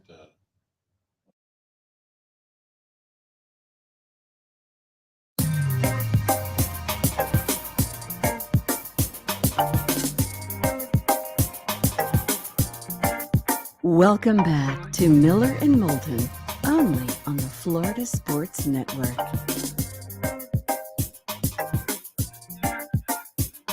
It's 21 minutes past the hour. Miller and Moulton, Florida Sports Network, floridasportsnetwork.com. That's where you can go to download any podcasts. Also vote on our poll question, which today, we've had a few of these over the months, but kind of a tongue-in-cheek sense of humor sports poll question today. With the tour's radical changes yesterday, when are you willing to say Greg and Phil were right? 46% of you are ready now. And then there's a tie between I'm getting there and never, equal the rest of the vote. That's not good if you're the PGA Tour. I mean, I'm actually surprised that nearly 27% of our voters have said never. I would love them to text the show. It's your opinion. You are entitled to it, obviously. But I would love for you to tell me why in a text and give me a little more in a text or a tweet why you're at never. Are you just simply that upset that the tour was broken up the way and you don't like change? Because with everything the tour's done since the Live Tour started, it makes the PGA Tour look pathetic to me. All they've done, the PGA Tour now is Live Golf Light. yeah, I saw PGA Tour writers yesterday referring to the changes as LIV 2.0. And these are the same people who have written obviously very negative things about anyone and everyone associated with the LIV. And that's how they assessed what the PGA Tour and the changes that they made yesterday.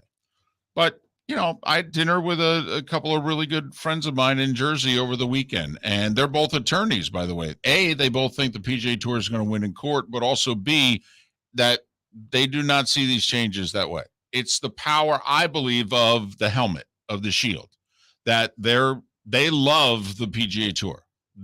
And so therefore, whatever it is that they say, they're going to nod their head and agree with. It's like being a college football fan, and my school is right. And anybody who says anything differently, well, they're pond scum, because my school is right. But that's our poll question. At that Mark Miller at the David Moulton, FloridaSportsNetwork.com. Got this text. I'm Team Live, by the way. F the PGA and their hypocritical ideas. I've had the opportunity in my short time to meet current and former tour players. They're all saying the same thing. The tour only cares about the top players and how they can exploit them. Okay. Few things we have to get off our chest here before we welcome Mark Packer, the ACC Network, coming up in about 15 minutes. First off, hope if you are in the area that you can come out and see us, first off, because we have not been out and done a show in, 3/4 years. And we haven't done a show like this in about 7. And we'll be at the Napa Auto Parts on Boy Scout Drive in Fort Myers tomorrow morning doing our show 6 to 10. And Chase Elliott will arrive at 11, and he will be there until 1. And he'll be signing autographs for a good chunk of that time. Not all of it, but a good chunk. And there'll be a food truck and everything. So if you're waiting for an autograph, even if you don't get one, you'll get lunch potentially. Well, you got to pay for it. I mean, I understand. It's not a free lunch. Right. And there's a food truck. And I'm telling you, there's this little empanada place that's maybe 15 doors down from the Napa Auto Parts. It opens at 8:30. that break at 8:30, I am running to feed the two of us. We're going to get lunch. We're going to get breakfast and lunch tomorrow on site. That's fantastic. Now I'm even more excited about it. All right. So that's fantastic. Miller and Moulton. And I may bring a clutch vodka bottle just to have, right there on the table so that people can, I like the logo personally. I do too. I just, it's so smooth that could be, I don't need it near my car. I need that at home. Starting a little early. Is that what you're saying? All right. They're starting tonight, by the way. I beg your pardon? Amazon Prime. Oh, that's right. Thursday night football. Dress rehearsal night tonight. Pretty good night for you to find out how this is going to work. And of all the preseason games, this one's the most important. No, this is the only one that means anything for the fans. Log in, figure out how you're going to get on. I mean, what did HBO Max go down last week with Felipe? What's the new Game of Thrones show that he's checked out? But the new Game of Thrones shows, it's on HBO. I thought HBO Max crashed last week. I am curious when the first Prime games get on. Can they handle all of this? So at 8:15 tonight is when kickoff is. Amazon Prime, Niners at Texans. There is a game on NFL Network. All right, Green Bay and Kansas City. But Niners, Texans. And Mark, I agree with you. This is actually the most important preseason game of the year. It's also the debut, Al Michaels, Kirk Herbstreit. They released yesterday on Twitter their theme song, if you will. I did not listen to it, but I did read some of the reactions, and people seem to like it. So it's another thing.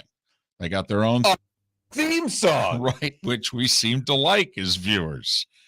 All right, we seem to like theme songs. So it's Al, it's Kirk. All right, it's their first game, and they're going to do it for real. Not just a practice off air. And that means they have to do the whole game. And right, they can't leave at halftime, unlike some others. Right. This is where Al actually needs Herbie. This is one of the few times, Herbie's going to need Al because he's a pro's pro and he's as good as anybody that's ever done it. But in a preseason game, when you get to the second half, Al doesn't care or have a clue who's on the field. Herbstreit's going to know all these guys from covering college all that time. This is where Al needs a spotter, though. Bunch of guys' names that he's never going to utter again. But so that'll be interesting. It's a new team and it's a new way of doing it. Amazon Prime tonight, 8:15. And I'm guessing that means, although the deal was done here so recently, I wonder if you'll be able to see this game in the sports bars. Boy, if they pulled that off that quickly, I would be surprised. I think that's, realistically, I think that's September 18th to get that ready for, because the first, or 15th, rather. Right. So, which is what? It's 3 weeks tonight. So they've got 3 weeks to pull it off for the first Amazon Prime broadcast on the second Thursday of the season. In House of Dragons. A couple people in the Twitch chat room. I was blanking on the HBO prequel to Game of Thrones there. So thanks to those who typed it in for me. You guys been watching Hard Knocks at all? No, when we needed them to when pay I just attention called to on the you, when I show literally just asked 2 you a minutes question ago, on the air, no, you didn't have headsets on. No, you can't really take the whole segment off, right, and then just put your headsets on and jump in and ask a random question. Right. So, and I don't have HBO, so the answer is no. But I do think tonight people will be interested just to make sure, I know we're all comfortable with streaming a show. But I don't know how many of us have, how much sports we're streaming. And I think for some people, be a good dress rehearsal just to go through the Amazon Prime and get the game on. It's so funny you say that. I was just wondering, so tonight, should I try to take this in? Because I have it in my head that now that they made the deal with DirecTV, that actually I was going to make Thursday night my go out night and treat myself, watch a half, or, if the game's compelling, I guess I'll stay into the third quarter, before heading home type deal. But you're right. I probably should see whether or not I can do this. I don't watch shows via streaming. Right. You do a little bit of Netflix. Yeah, that's it though. But you don't watch shows on Amazon Prime. That's No. I mean, I don't. for a lot of us, Amazon Prime is that thing that your wife buys stuff that shows up at your door on. Totally. Right. I'm like, oh, wait, you guys, the Home Shopping Network's doing football? I mean, that's what it is to me. So, Miller and Moulton. Mark Packer of the ACC Network. We'll talk about the ACC and its teams next. David Moulton for Napa Auto Parts, and Napa Filters. Insist on Napa Filters for your vehicles, or if you're a do-it-yourselfer, only buy Napa Filters. Napa has a filter for almost anything on earth that moves, whether it's motorcycles, foreign and domestic cars, vans, SUVs, earth-moving equipment. You get the idea. Napa Auto Parts, Napa Filters. Insist on them for your vehicles, or if you're do-it-yourselfer, only buy Napa Filters. Mark Miller for SWFL Golf Carts, or online, flgolfcarts.com. If you're looking for a golf cart, an e-bike, or an e-motorcycle, go visit Alex and the gang at SWFL Golf Carts. flgolfcarts.com online. Check out their whole inventory. If you're looking for a custom cart, they can take care of you. 2-seater, 4-seater, 6-seater, they've got you covered. E-bikes, nobody better for value and service. E-motorcycles, check them out. Again, flgolfcarts.com. flgolfcarts.com. If you own 6 Southwest Florida Napa stores and were a big NASCAR fan, wouldn't you put the two together? How about bringing Chase Elliott to Fort Myers? Friday, August 26th, Chase Elliott will sign autographs at the Napa store on Boy Scout Drive in Fort Myers beginning at 11 a.m. The best way to get in line, stop by one of the 6 family-owned Napa Auto Parts stores. Stop by the Napa Auto Parts stores in Fort Myers, 1820 Boy Scout Drive, or 4175 Palm Beach Boulevard.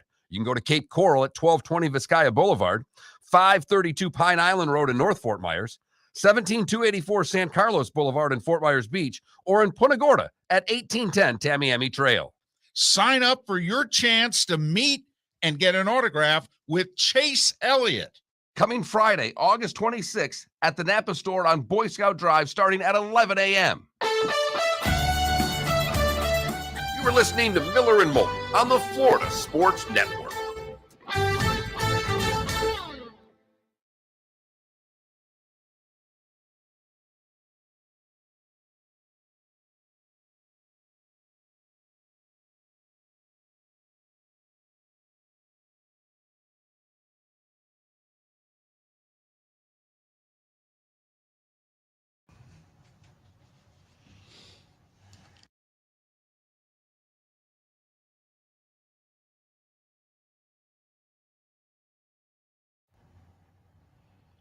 Stomach flu.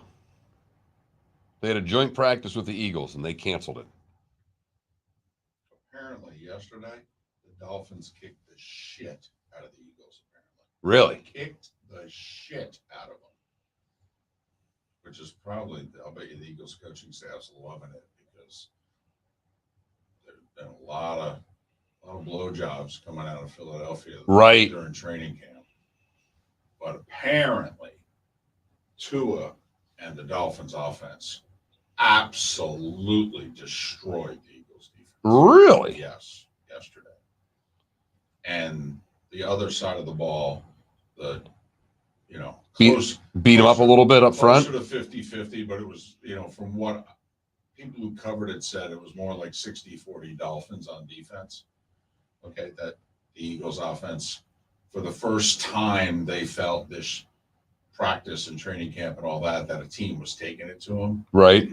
But that apparently on the other side of the ball.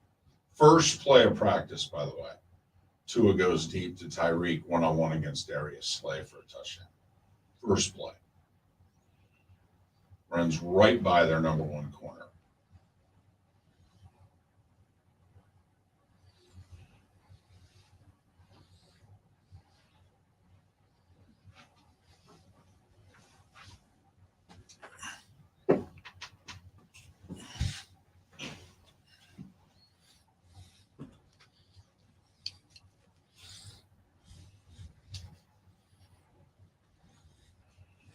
Yeah, apparently all the Dolphins did. Apparently Tua was really good. Apparently the Eagles couldn't cover him.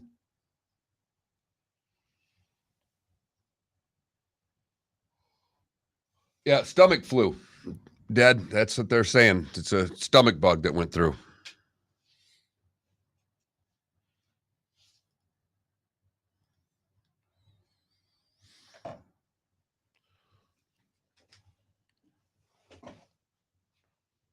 Our golf guy just bailed. Really? Yeah, for 9 o'clock. He must have had something happen because he retweeted it. Yeah. Yeah.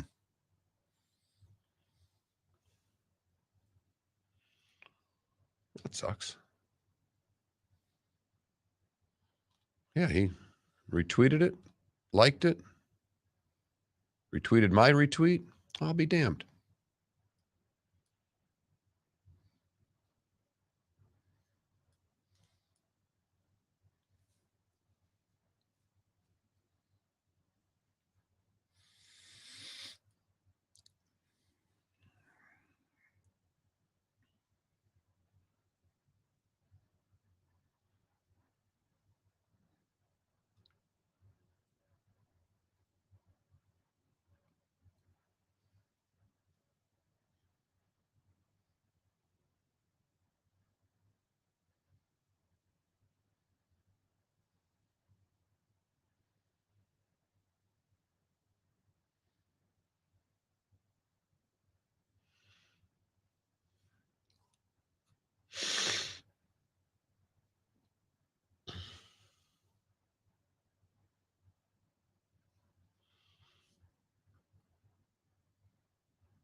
Looks like Scotty Miller's going to get cut.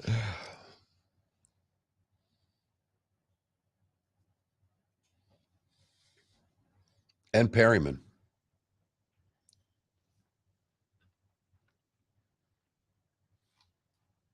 Wonder if they'll get traded. Just Rick Stroud's right, and they're probably going to get cut. He doesn't think either of them will clear waivers, but I'm calling him, but he's not picking up.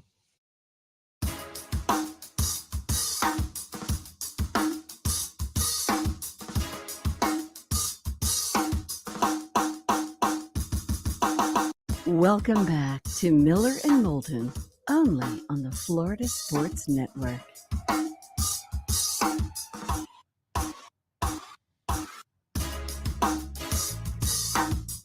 Miller and Moulton, the Florida Sports Network. The FloridaSportsNetwork.com. Thanks so much for being with us. Tomorrow live at the Napa Auto Parts on Boy Scout Drive in Fort Myers. Chase Elliott will be there to sign autographs beginning at 11 o'clock. Mark Packer is kind enough to join us. He has been the preeminent television and radio voice of the ACC for a generation now. He is host of ACC PM. It debuted this week, 4 o'clock on the ACC network. You can follow Mark on Twitter at Mark Packer. Mark, it is David and Mark.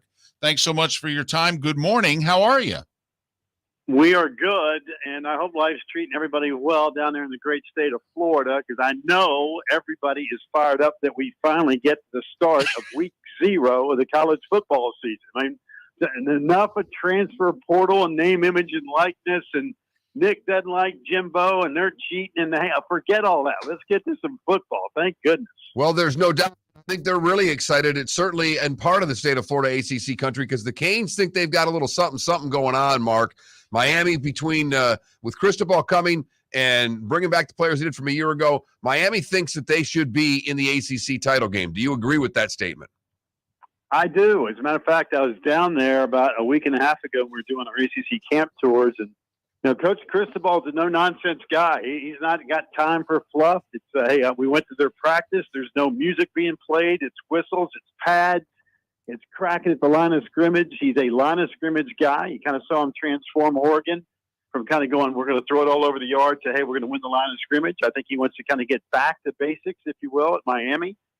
They've got the quarterback, TVD, maybe the best quarterback in the best quarterback league in the country in the ACC. They've got parts. They do need to find some wide receivers that will actually catch the football this year, which would be a unique sign based on what had happened last year. But I like what they got. I think that they are certainly a factor not only in the Coastal Division with Pittsburgh, but that schedule certainly is going to line up some great tests. I mean, you're going to go on the road at A&M, one of the great environments in college football. We'll see that early in September. They got a road trip to Clemson. They got a game with Pitt, the last game of the regular season. I don't think it's a pipe dream to think that the Miami Hurricanes can not only win the Coastal, but obviously put themselves in a position to win an ACC championship. I do not think that is a reach. I think that's certain this year, if you're a Miami fan, that's not a crazy thought. So we'll see how it plays out. Mark, we think the ACC top to bottom significantly better and deeper this season. Clemson, we think will be better. Miami, we think will be better. NC State and Wake, we think will even be better. I don't know if Pitt can be as good, but do you agree with that sentiment that this conference this year better and deeper? No, I mean, again, we haven't seen anybody play. So, Right. I mean, everybody's got an opinion in August until we watch about 2 or 3 weeks and you go, man, what was I thinking? Or, hey, that team's a lot better than I thought they were going to be. But on the surface, the answer to that, David, is yes. I mean, you got 5 teams ranked in the AP preseason poll. And again, I'm not a huge fan of preseason polls because a lot of that's based on expectations and what you did last year and how many guys are coming back and do you have quarterbacks. But the league has got the best collection of quarterbacks this year, and it's not even close. NC State should be really good. Devin Leary, they got a ton of experience back on the defensive side. Clemson's going to be Clemson, right? Even as much as they struggled last year, they still won 10 games. I got to figure the offense is going to be better. DJ can't be as bad as he was a year ago. And Cade Klubnik, this 5-star rook from Texas, has been terrific in camp. So I think they'll figure out the quarterback situation. Wake needs to get Sam Hartman back. It's pretty simple. Dave Clawson's done a brilliant job in Winston-Salem. They won 11 games in the division in the Atlantic last year. Hopefully Hartman will be back sooner than later, but that's a big if. We'll have to see what happens. I think Pittsburgh, they got all 5 offensive linemen back. Their defensive line is going to be outstanding. Keaton Slovis, the transfer from USC, was announced their quarterback yesterday. He's had 26 starts at USC, so they do have some experience there, even though they lose Kenny Pickett. We just talked about Miami. I think a team like Louisville could be dangerous with Malik Cunningham at quarterback and the way the schedule lines out. They open up with Syracuse on the road. So, I think the ACC, and now let's be honest, I'll be completely transparent here, the league has stunk for the last 3 years this side of Death Valley, right? I mean, nobody else has really been able to stand up. North Carolina preseason top 10 last year, totally whiffed. We keep talking about, is the U back? Well, they're not. Florida State, great national brand. What's Mike Norvell going to do? They need to get better, too. Virginia Tech, another one. Ditto, right? So I do think the league will be deeper. Is it as good as the SEC? The answer is no.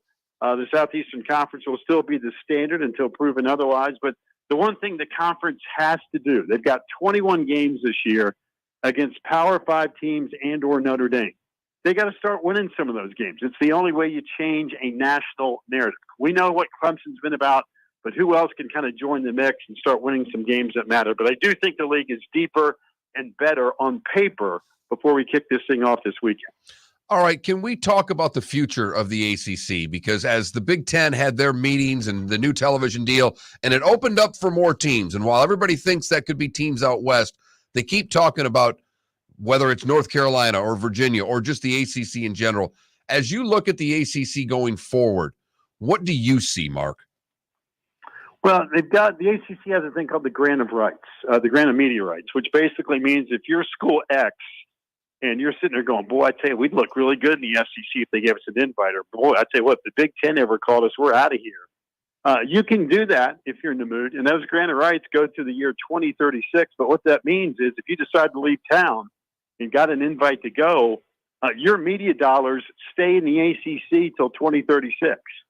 So I suspect, and I don't think I'm going out on a limb here, that when Texas and Oklahoma made their announcement basically 18 months ago, or not quite that, but a year and a half ago, to say we're going to the SEC, I guarantee you everybody looked around and said, hey, can we do this? I mean, can we leave the ACC? Can we leave the Pac-12? Well, you found out the answer. The answer is in the Pac-12, USC and UCLA's grant of media rights went to the year 2024, and they said, hey, if we get an invite to the Big Ten, we're out of here. And they did. I've yet to see anybody in the ACC jump ship yet and jump in the deep end of the pool. Now, I'm not telling you that eventually somewhere down the road, somebody might not try that. but you're so far out with 14 years, and not to mention the exit fee to leave is about $125 million. I don't know of a whole lot of people that are sitting there going, hey, you know what, we got about $500,000 to sit there and just go, hey, we're out of here to get lost, just to be in another league. So I think the league stays intact in the short term, but I do think we're seeing a change in the landscape, big picture, in college athletics. And I've said this for a long, long time. I think eventually we're going to have 50 to 60 teams play big boy college football. And the leagues that we grew up with, whether it be the ACC, the SEC, the Big Ten, or whatever the case may be, we won't even recognize them. I think we'll have basically 50 teams around the country.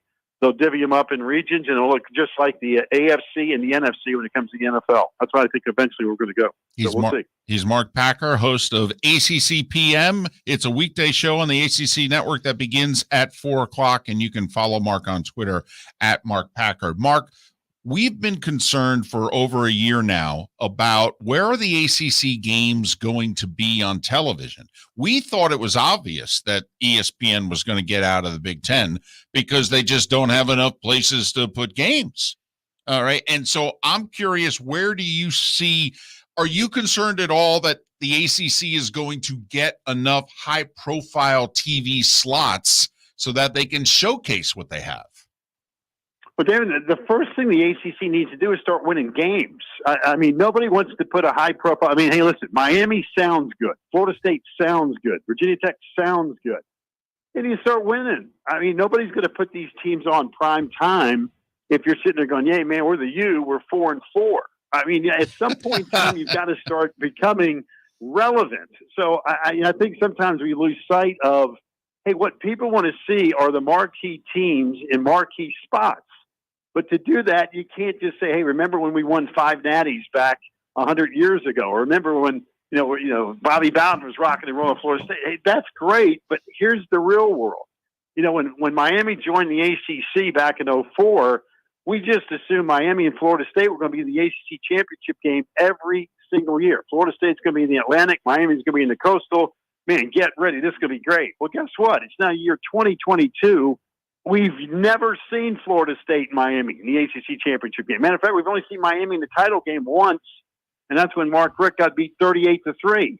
So, you know, to get those prime spots, you got to be good. And it's one of the reasons Clemson's been on all the prime spots. Why? Because, well, they're playing for national titles. They played for 4 of them during the college football playoff period, and they've won 2 of them. So I think the most important thing for the ACC is not to worry about time slots, but more importantly, the national brands need to be good. Miami needs to be good. Florida State needs to be good. Virginia Tech needs to be good. And if you get Pitt and they have a great year like they did last year and won a title, great.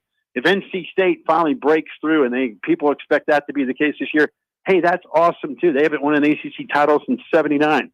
Mac Brown last year, top 10 team. Guess what? Can't find him at the end of the year, getting smashed around in the Duke's Mayo Bowl.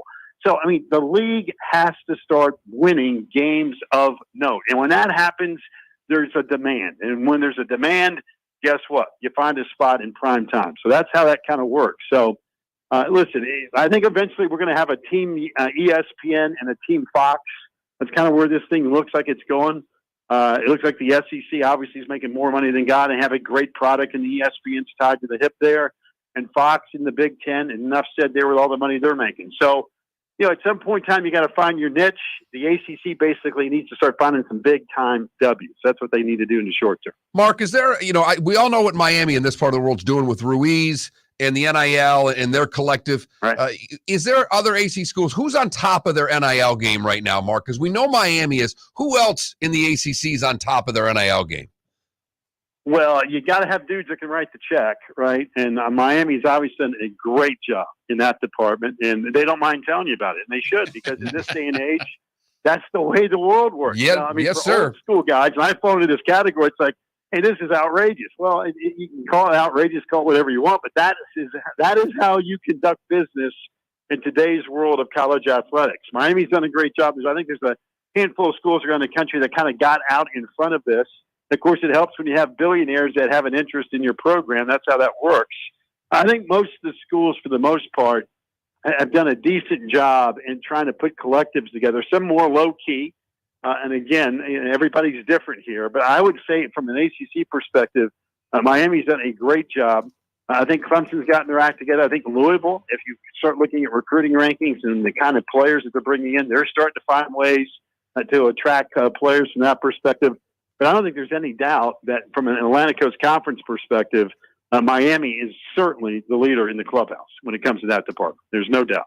Mark, final question for me. Greg Sankey, a week or so ago, was talking out loud about expanding the NCAA basketball tournament to 96. We know basketball is a passion of yours. Your thoughts on, do you think that that's where they're going to start to go with that also? Well, David, like everything else, whether we're talking about something in Fort Myers or we're talking about something in my backyard here in Charlotte or Greg Sankey, who I think is just a brilliant leader, it's all about the cash. I mean, this is all about the money. I mean, when people always try to figure out an answer to a question, I've always said, hey, you want the answer to the question? Follow the money. If they can move it to 96, they can generate more money. Hey, they'll put 96. If they can figure out some other person can sit there and say, listen, I'll tell you what, I'll throw in an extra couple billion here. Hey, it'll go to 128. I mean, whatever the number is. It's kind of like the same thing with the college football playoff. Hey, we're at 4. I got news for everybody. It's not going to stay at 4. You know why? Not because we can't make it work at 4, because somebody's going to pay for it to go to 8 or 12 or 16. So, you know, when Greg Sankey speaks, I think you need to pay attention because the guy is smart. He's ahead of the curve. He understands the big picture. And when I saw that quote, the first thing I thought of was cash. Somebody's decided, hey, you know what? I think we can generate even more money. That's more in the kitty. We can put our hands in the cookie jar. Everybody smiles. More teams are involved. Down the road we go. So, yeah, I think you could possibly see that in hoops. I think you'll see it in college football eventually. And I think one of the reasons that the whole college football playoff thing got put on hold was basically, I think you're going to see more media partners involved in covering the college football playoff. The NCAA's got nothing to do with it. So it's all about the cash, David. I mean, this is business 101. But I will say, anytime Greg Sankey speaks, people need to pay attention because the guy knows what he's talking about. Mark, thanks so much for making time for us, number one. And number two, best of luck in the first week of ACC PM, a weekday show on the ACC network that begins at 4:00. Mark, thanks so much, and hopefully we can do this again. Gentlemen, enjoy the rest of the week and enjoy college football week 0. The countdown is on, and hopefully we can do it again. Mark Packer. Follow him on Twitter at, appropriately enough, Mark Packer. Long time has been the voice and the conscience of the ACC for both television and radio. Love that he gets right down to it. Doesn't worry about time slots. Play better. Florida State, win more games. Va-Tech, win more games. Miami, win more games. It's not that simple, but he's got it figured out. See, that's the type of voice that I like. He's not sugarcoating it. He's getting paid by the 4-letter network to cover the ACC, and what does he say? Win some damn games. If you own 6 Southwest Florida Napa stores and were a big NASCAR fan, wouldn't you put the two together? How about bringing Chase Elliott to Fort Myers? Friday, August 26th, Chase Elliott will sign autographs at the Napa store on Boy Scout Drive in Fort Myers beginning at 11 a.m. The best way to get in line, stop by one of the 6 family-owned Napa Auto Parts stores. Stop by the Napa Auto Parts stores in Fort Myers, 1820 Boy Scout Drive, or 4175 Palm Beach Boulevard. You can go to Cape Coral at 1220 Vizcaya Boulevard, 532 Pine Island Road in North Fort Myers, 17284 San Carlos Boulevard in Fort Myers Beach, or in Punta Gorda at 1810 Tamiami Trail. Sign up for your chance to meet and get an autograph with Chase Elliott. Coming Friday, August 26th at the Napa store on Boy Scout Drive starting at 11 a.m. Golfers, are you bored of the same old driving range warm-up routine that's not getting you the results that you want on the course? Power up your golf swing by adding resistance bands to your range sessions with the Orange Whip Golf's Power Strap Kit. Featuring band attachments to your feet and hips, Power Strap resistance training will boost clubhead speed, increase power, improve flexibility, all with just a few swings. Buy a Power Strap Kit today. Go to orangewhipgolf.com and use code Miller10 to receive an additional 10% off the already great price of $119. David Moulton for Napa, Napa Auto Parts, and Napa Filters. Insist on Napa Filters for your vehicles, or if you're a do-it-yourselfer, only buy Napa filters. Napa has a filter for almost anything on earth that moves, whether it's motorcycles, foreign and domestic cars, vans, SUVs, earth-moving equipment. You get the idea. Napa Auto Parts, Napa filters. Insist on them for your vehicles, or if you're a do-it-yourselfer, only buy Napa filters. Mark Miller for SWFL Golf Carts, or online, flgolfcarts.com. If you're looking for a golf cart, an e-bike, or an e-motorcycle, go visit Alex and the gang at SWFL Golf Carts. flgolfcarts.com online. Check out their whole inventory. If you're looking for a custom cart, they can take care of you. 2-seater, 4-seater, 6-seater, they've got you covered. E-bikes, nobody better for value and service. E-motorcycles, check them out. Again, flgolfcarts.com. flgolfcarts.com. Miller and Moulton here for the Clutch Vodka Play of the Day. Mark, remember Nick Charles, Fred Hickman, the CNN Play of the Day? Yeah, CNN did a nightly sports show. That was a while ago. Yes, it was. Just work with me. Everyone liked the pod, the Play of the Day. So how about we have the Clutch Vodka Play of the Day? Sounds good. Fun. Smooth. Like Clutch Vodka. Listen weekday mornings for the Clutch Vodka Play of the Day. That's Clutch with a K.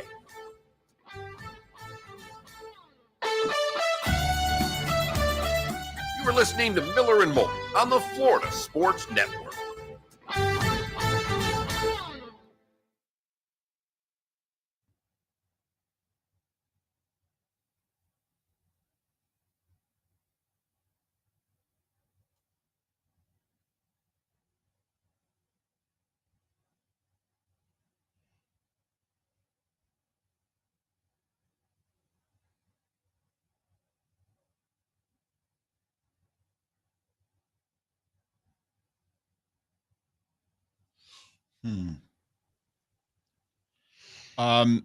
Adam, I caught a lot of grief very early on in my tenure in Florida, in which I never understood why the Tennessee game was mid-September and the Florida State game was post-Thanksgiving. I always thought the game should have been flip-flopped on the Florida schedule. I think David's crazy. Hey, Bray, I don't mean to get it, but there's not much George McNeil can bring to the show. And George is a friend of mine. But calling George, he's not going to bash the PGA Tour. He's not playing on Live Golf, and he's not really relevant on the tour anymore. So I got you, but there's nothing George can do for us. And George is not the best interview in the world. Because George doesn't even like golf. Now, if it was about what's biting, he'd be great on Real Talk. He'd be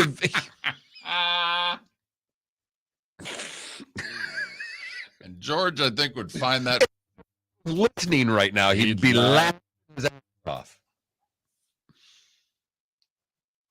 He's got a little one. Yep.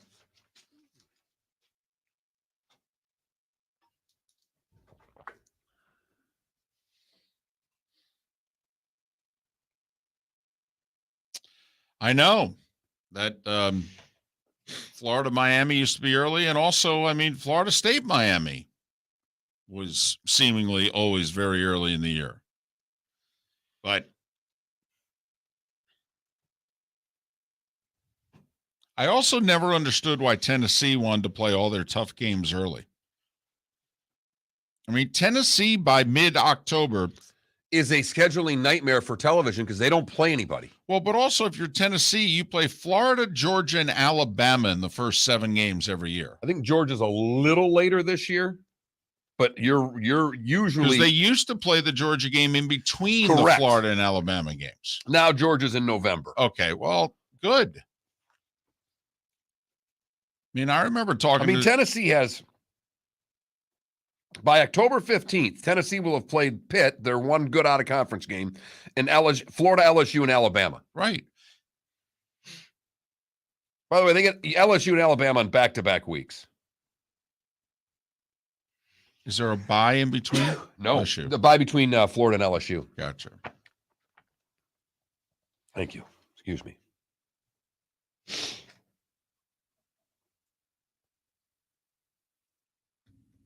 So like you said, no Matt here? No. No, he canceled on us.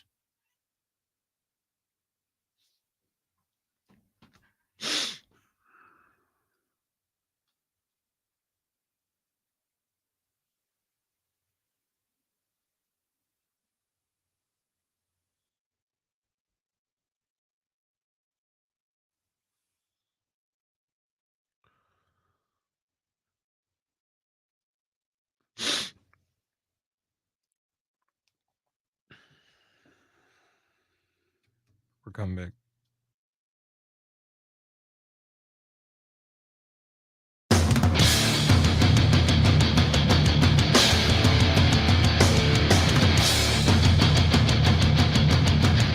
You are listening to Miller and Moulton, exclusively on the Florida Sports Network. And now here's Mark Miller and David Moulton. And it is the bonus hour of Miller and Moulton on this Thursday. Hope your week is going well. Thanks for spending more of it with us here on the Florida Sports Network, floridasportsnetwork.com. Our poll question today, maybe you don't see it like we do, but all the changes, radical changes. I mean, Arnie and Jack's PGA Tour effectively ended yesterday. I don't care what they say. This tour is not going to look anything like the PGA Tour that Arnie and Jack created in '69 when they said, man, guys are not doing this right. We'll figure out a way to do it. Get back to you. Seems like Tiger and Rory have taken the place of Arnie and Jack, and they said to Jay Monahan yesterday, you guys aren't doing this right. We'll have a couple meetings, and I'll get a big Irish guy with a bunch of money, and we'll figure this out for you. By the way, we're going to start our own virtual golf tour also. And you guys are going to support that. Right. And you're going to call up your television partners and going to get one of them to televise this. And we don't mean the Golf Channel either. Oh, I think that's where it is. I'm wondering if you're the 4-letter network. Do you take a shot on Tiger after football season ends? I mean, you just lost Big Ten basketball, and I'm being serious, and it's just one night a week. It is Tiger Woods. They love their Omaha Productions alternative type broadcast. This is definitely what that is. Yep. And, they have Monday Night Football on ESPN, but it ends with Wild Card Monday, which will be right around, pretty much Martin Luther King Jr. Day every year, I think, will be the Wild Card playoff game that's on ESPN. And then the only other playoff game it looks like ESPN will be getting in the future will just be a Super Bowl. So in theory, then come Monday, January 23rd this year, you could start in January, the whole month of February, whole month of March. And remember, what don't you have on Mondays in March? You don't have the NCAA tournament.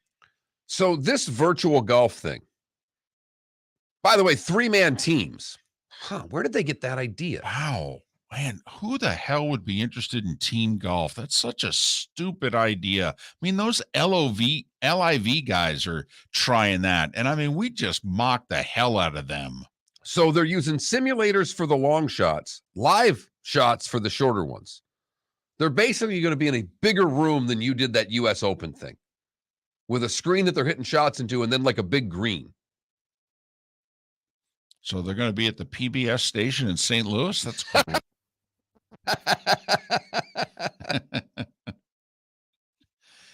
So is this really where they're not going to be on a golf course in any way, shape, or form? No, they're not going to be like in an outdoor simulator. Not the way this reads. But maybe they're hitting into a simulator and they walk over to an actual green. Maybe they're the whole idea of this sounds stupid. All right. So you don't think this works right now? No. Okay. Well, I don't know. Like that golden tee thing. People loved it, played it for a generation, the whole deal. Yeah, I loved golden tee. I used to play it at the bar. In between marriages 1 and 2, I played a lot of golden tee. I didn't go home and watch it on television. Well, that is true. I don't know if we would have watched it if it was a television product. Obviously, the group of you, when you're playing, you're all into it and you're watching each other's shots. And so you wonder, could it then appeal to more than just the players? But hey, let's be brutally honest. We'll see far more of Tiger in simulated golf than we're going to see on the golf course ever again. And let's just be brutally honest. Because Tiger physically, we think Arnie's tournament, Maybe he'll play his tournament in LA. Well, and the good news is he's not one of the top players that has to play in all 20 events that they talked about. No. He doesn't fit into that category. And then the 4 majors. And that's if he plays all 4. I mean, after the car accident, there were years. Hogan played 2 tournaments one year. And clearly Tiger's a lot more match play that Hogan dealt with in majors, which is part of it. Right. Well, I don't think he ever played the PGA again after the accident. I don't think he did. And he only played the Open the one time. And by Open, I mean British Open. He went over and won it, and that was it. I don't think he played the PGA again until it became and I don't know if it became a stroke play event while he was an active player. I think it did. So I think very late in his career, he played the PGA again. But maybe that should, we kind of had a snarky poll question today. Maybe our poll question should have been, will you watch Tiger Woods play virtual golf? Because our poll question doesn't have a lot of votes today. With the radical changes, are you willing to say Greg and Phil were right? Now, never, or I'm getting there. And I did get a texter who just flat out said, I cannot stand Norman. He has an axe to grind with the tour. He wants to be golf's Bannon. Okay. So he's never going to get over it. Which is fine. But I also then would be curious, does that person, though, see what the PGA Tour did yesterday as LIV 2.0? Because when people who cover the PGA Tour said that yesterday, I went, oh, damn. This is not a good day for the PGA Tour. Now, I watched, many a flowery, and by watched, I mean read, many a flowery, story about changes the PGA Tour made, and they're adding money, and they're going to have the top players play more events, and that's all true. So once again, it's here's your lemonade. You can spin it however you want. Because it is true. They are doing something that, quite frankly, the PGA Tour has hardly ever been able to do. The only time that, Mark, they were really able to do it, in my estimation, was, quite frankly, when there wasn't a lot of money on tour. And you had to play because that's how you had to earn your damn living. You couldn't just win a handful of events or play in a handful of, you had to play 30-plus events a year. Even the top players, because there wasn't a lot of money. David, why was the Shark Shootout, now the QBE Shootout, a really popular event for guys? Because it was one of the first, it was the silly season, they called it. Right. What was the silly season? It was a bunch of cash grabs for the top players. That's what the fall used to be. And that's why it's ironic to some that Freddie Couples has crushed the LIV as much as he has, because they're like, hold on a second, man. You were the king of the silly season. I mean, the king. Nobody won more tournaments and made more money in the silly season than you. But whatever. But the PGA Tour, with major changes that they announced yesterday, major. But the top players are going to play more golf, but they're going to play almost all of it together. And so this 40 tournament PGA Tour has basically been relegated to about 15 events. Because they are making them play in 20 events, but 4 of those 20 are majors. And that's how they're counting it. Right. So there's 16 tournaments, of which 13 you specifically have to play. There are 3 tournaments of your choosing. 3.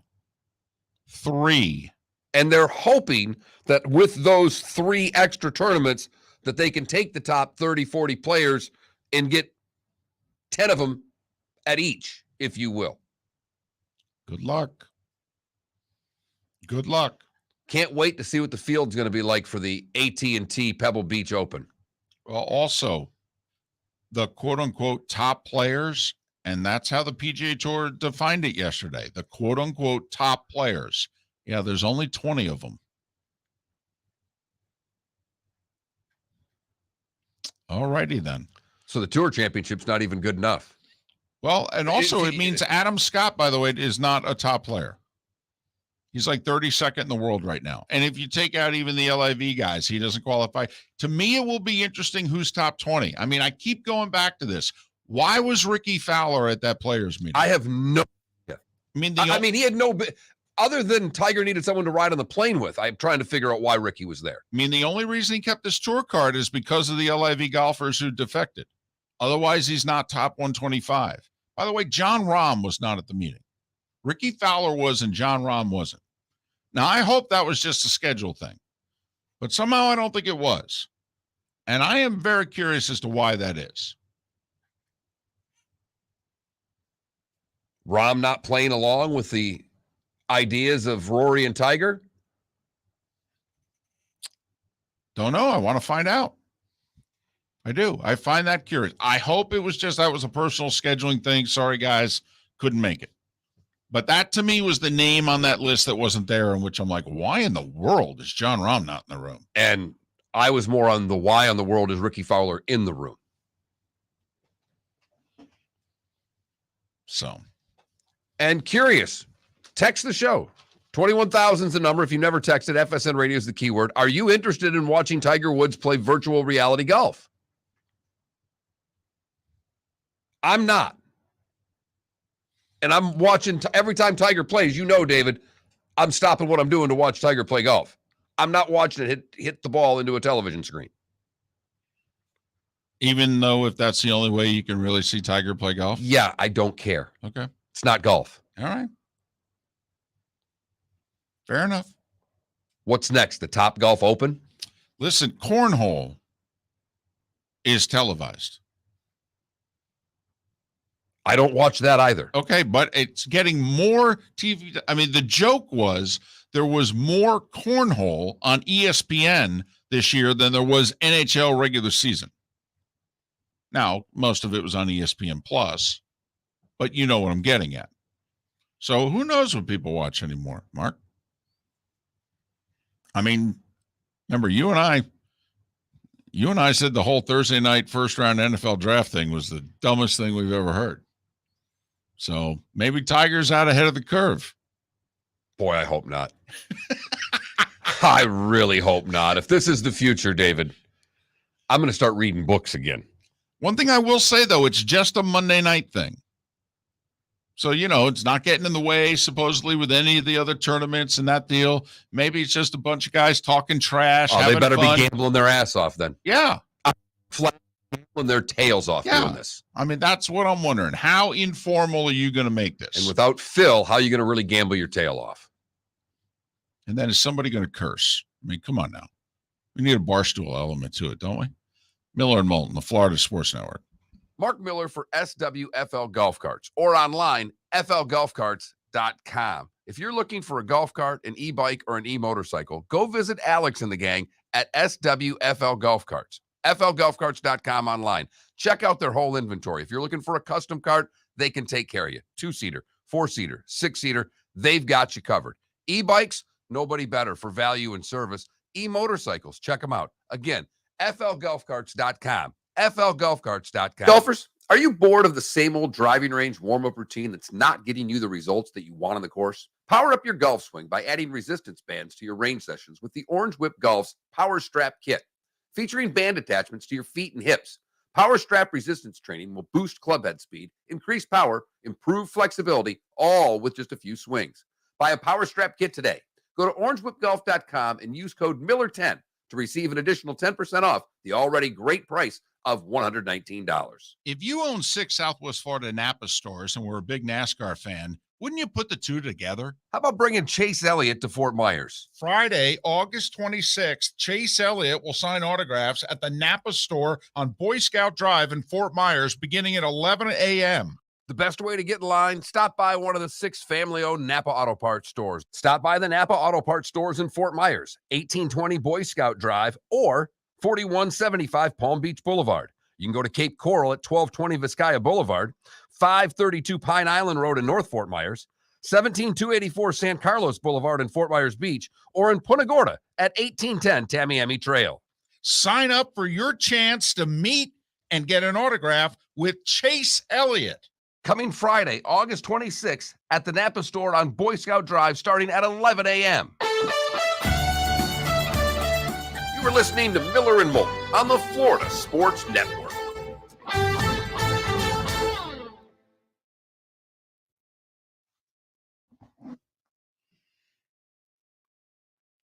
Guys, I get to all these things that are getting televised. But when you're talking a different thing, and I said this to David earlier, I think I said it on air, it's a little cheaper to televise pickleball and Madden and cornhole than it is something that Tiger Woods is producing. I don't think the cornhole rights fees are quite what the Tiger Woods, Rory McIlroy tech golf experience are going to cost. I will say this, though. I found it interesting that it's going to be 2 hours, supposedly. Because if you think about it, that's a college basketball game. So could ESPN, remember, they don't have rights to the Big East or the Big Ten anymore. So now they'll have it for this year, though, but not for January 2024. So will that essentially replace a college basketball game?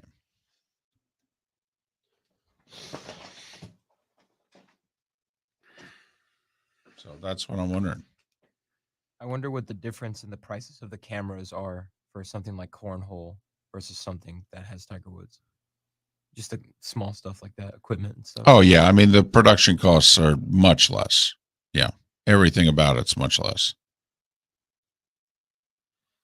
Someone text us, are they going to be throwing back beers? That would be great, but these guys are all teetotalers.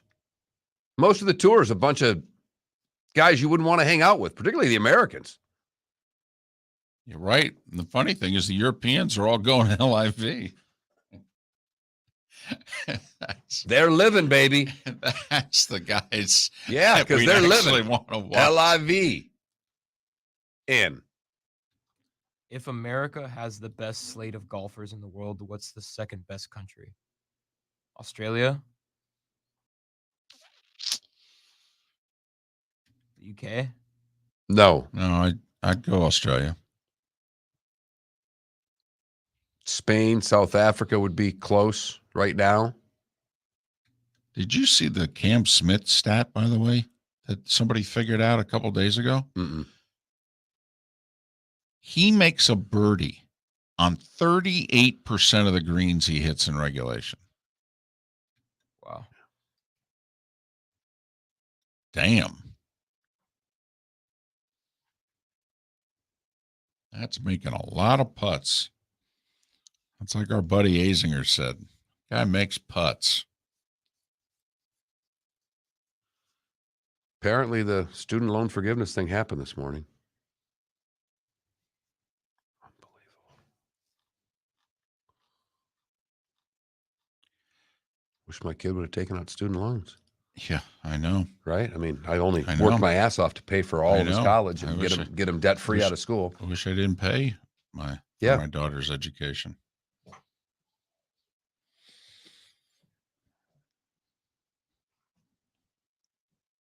Are you talking Skins game?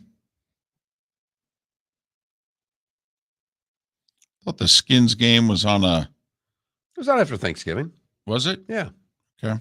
Or was it on right before the Super Bowl? Because I know that the Phil matches there were on the day after Thanksgiving, I thought. November or December. So it was some of both.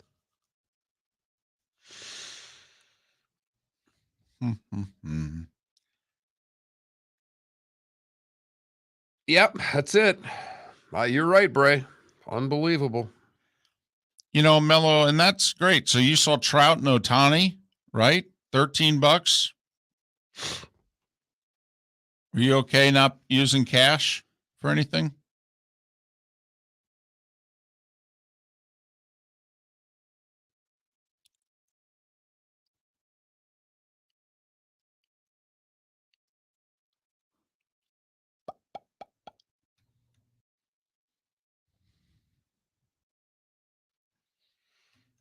10 seconds. They don't take. You see, they don't take cash for parking at Hertz. Yeah, I saw that.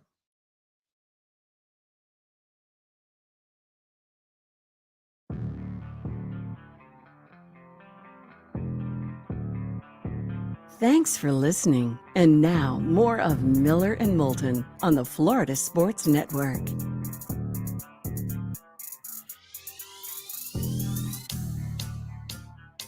"21 minutes past the hour. Miller and Moulton, Florida Sports Network, floridasportsnetwork.com. Thanks so much for being with us. Good, bad, and ugly. What's on tap? Today was the day when. Coming up in about 20 minutes' time. Miss any part of the show? Go to floridasportsnetwork.com and download our podcasts.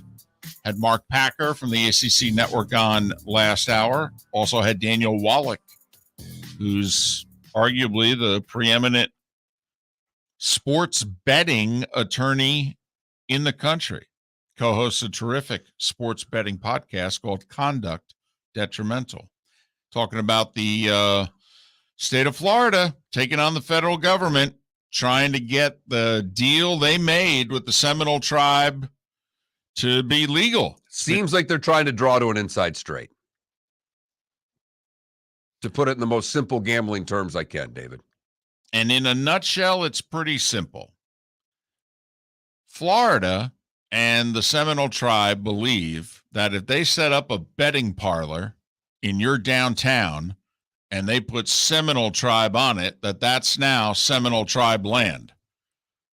And the federal government's like, no. As long as their servers are on right tribal land, that they can do anything they want. That's at the end of the day what they're trying to pull off. Right. And IGRA and the federal government, although there's actually parts of the federal government that's on the state of Florida side on this one, but federal law right now is not. Federal law is like, no, you have to be on tribal land. The server doesn't count. The parlor has to be on tribal land. So that's what they're fighting. And until it's resolved in one way or the other, there will be no sports betting in the state of Florida. And right now, the earliest it will be resolved is spring of next year.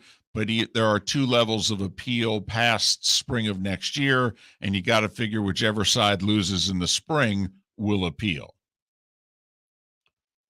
A couple of ways for it to end, but it didn't seem likely. The easiest way would be for the compact to go away and for it to be a ballot initiative. But right now, that does not look like that is happening either. So if you have a book, keep them. For at least the next couple of football seasons, because we believe this is not going to be resolved until it goes to the Supreme Court and they take it up probably in their 2024 session. And I'd never suggest to tip your bookie, but I would suggest to be nice to your bookie because your bookie takes credit, which none of the gambling houses do. Right. Miller and Moulton. Tomorrow, we'll be out and about. We'll be doing our show live at the Napa Auto Parts store on Boy Scout Drive in Fort Myers. We'll be there 6 to 10. Come on out, say hi. There's a place next door where you can get breakfast. And then right after we're done, the food truck shows up because Chase Elliott's showing up an hour later at 11. We'll be signing autographs between 11 and 1. Not for the whole 2 hours, but for most of it. And Moulton is most interested in how he is going to arrive at Page Field. Yep. That is the one thing David is really trying to figure out. Right. I want to know if there's a helicopter involved, just how, if it's a limo, whether or not he's getting picked up in a Chevy Camaro, because that's what he drives. So I am. A lot of questions. Yeah. I'll stick around to at least see how he arrives. That's kind of my plan as well. So that's tomorrow. Napa Auto Parts on Boy Scout. Hope to see a bunch of you out there tomorrow morning and into the early afternoon. We got a gentleman here who goes by Mello in our Twitch chat room. And he went to the Rays yesterday. Right. And if you think about it, they're playing the Angels. You know what that means. Trout and Ohtani. Trout had 2 hits yesterday, one of them a home run. Second game in a row, he's homered. And besides, you don't know how many more games Ohtani's going to play for the Angels. So you got that going for you. And he drove on up to the Trop, and he took in his first ever Rays game. And he goes, $13. He goes, sit anywhere you want. Right. He goes, it was kind of nice. Now, they don't do cash at all, right? In that ballpark? Not inside. He said he paid parking with cash. Okay. But once you're inside the stadium, they're a cashless world. Right. Which, of course, to me, it's the old adage, the Irish joke anyway, you can't trust anybody who doesn't drink. I don't know if I trust a place that doesn't take cash. And in our backyard, since it is the local hour, I did find out from our texters and Twitch audience and some people on Twitter that Hertz Arena in the parking lot, they're no longer taking cash there to park. Right. Right. I think like the last thing you could pay cash for was when the Blades won the championship, I think. I think they changed it shortly thereafter. Right. So I may never go to an event at Hertz again. I knew it. I knew this would be the end for you. I don't know why. I know I sound 847 years old, but I have no idea why cash is not making a huge comeback.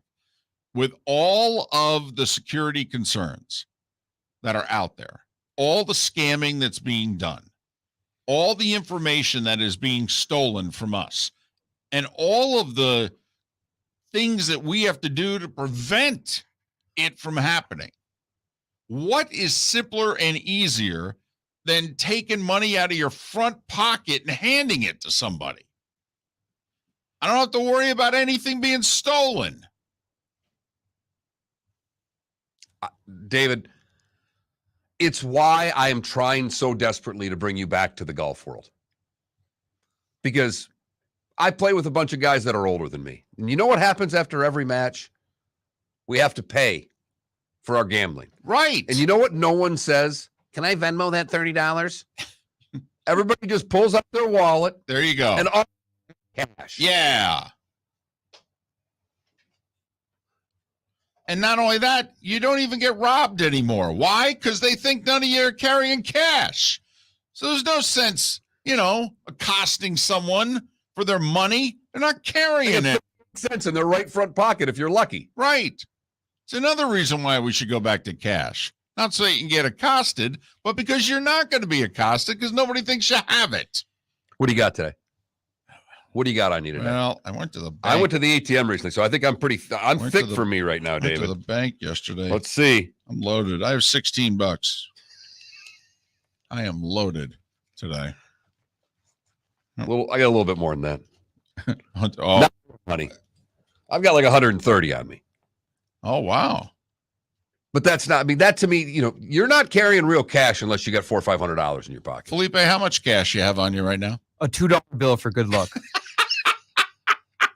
Besides that, nothing. So a $2 you won't spend. No, I got to keep it. For good luck. It's in a little triangle, Have you ever been tempted to spend it? No, but I've played paper football with it.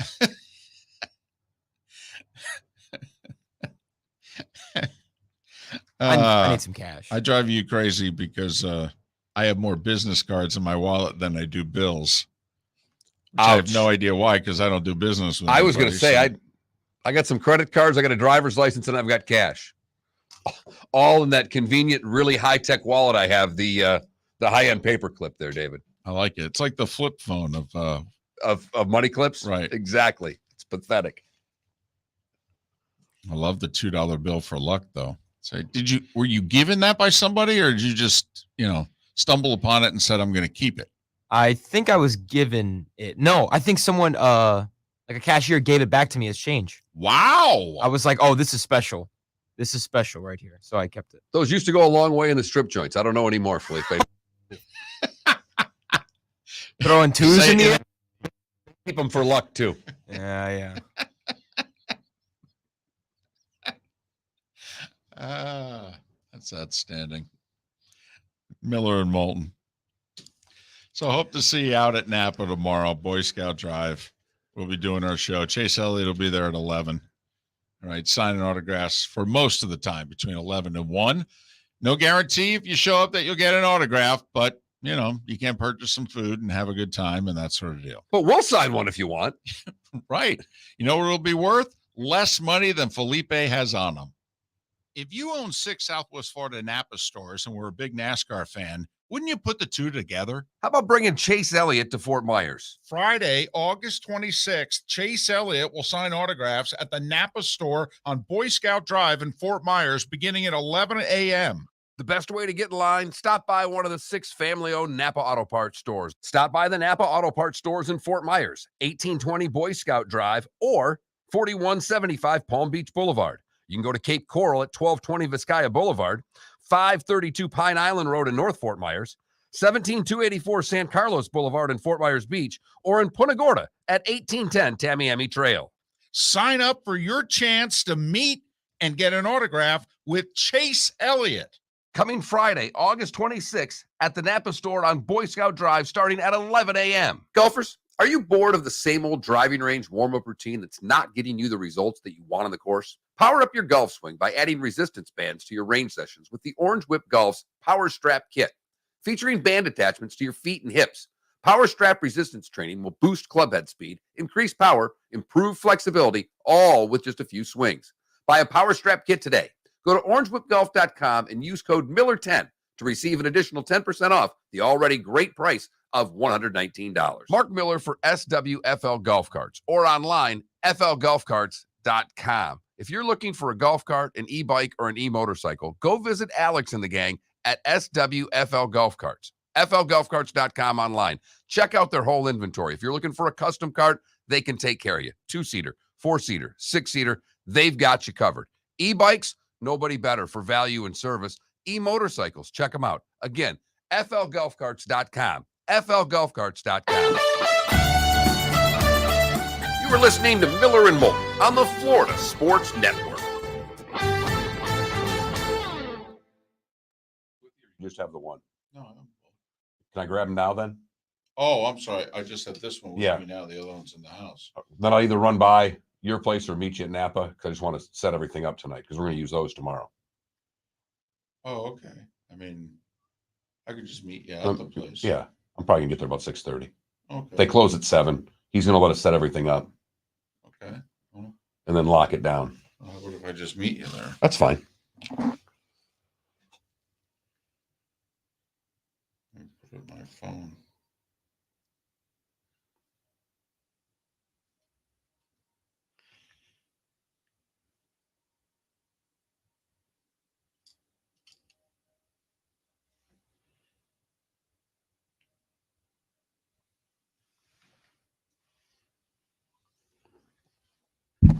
I'm with you, fam. If I had to put a wallet in my back pocket, I don't even think I could walk.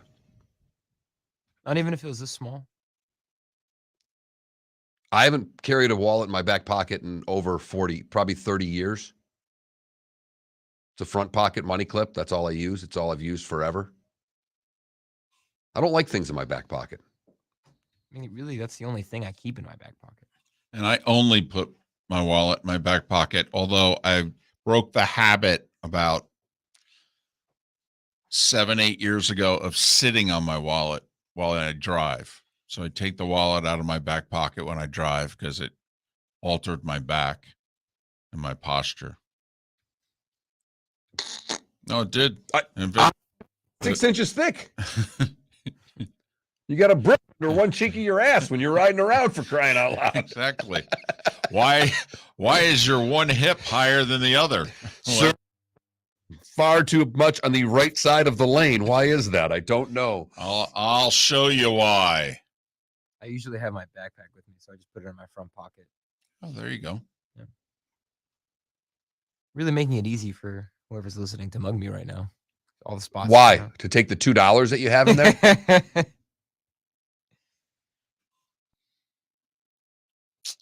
I gave $2 to all my grandkids for good luck. Huh. Yeah, Benny, I mean, Chase Elliott, man, I can't imagine it won't be packed. I hope so. Be shocked.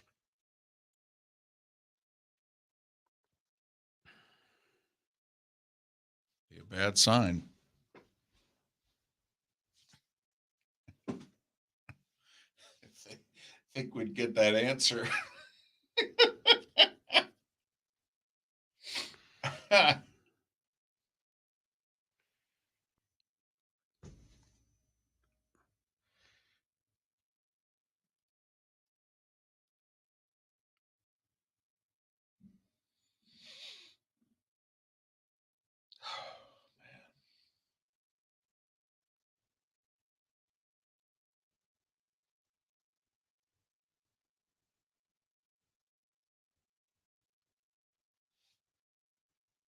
I have to say,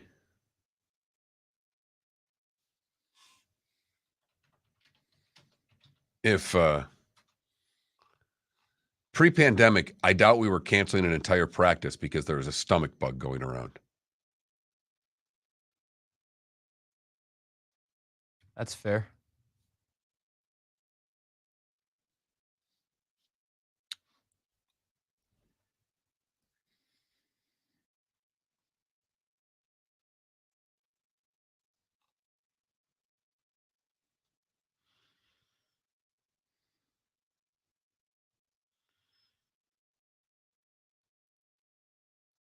Is it a Cuban place next door?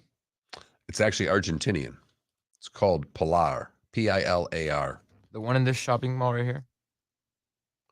No, where we're doing our show tomorrow. Oh, because isn't there?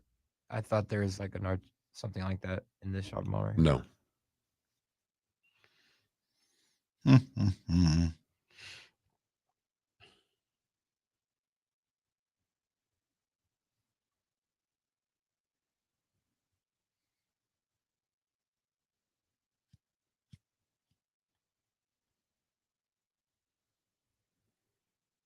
10 seconds.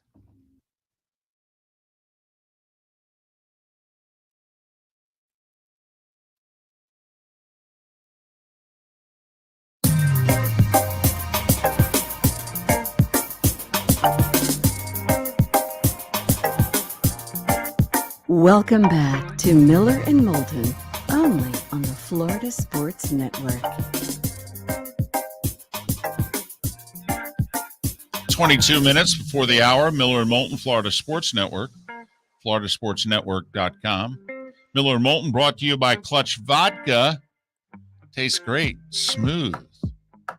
Mark, that's Clutch. With a K.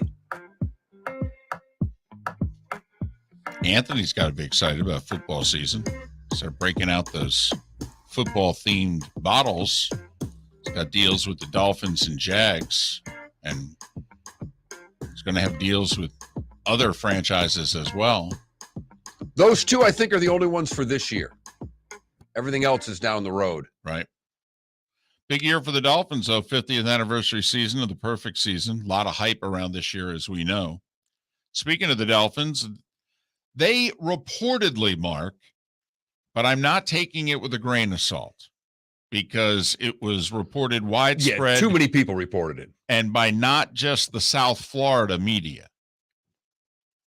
Apparently, the Dolphins absolutely destroyed the Eagles in a practice, scrimmage, whatever it is they referred to it as. So much so that the Eagles drugged the Dolphins, and that's why they're all missing practice today. That last part's a complete lie, but the Dolphins not practicing today because a stomach bug's gone through the team.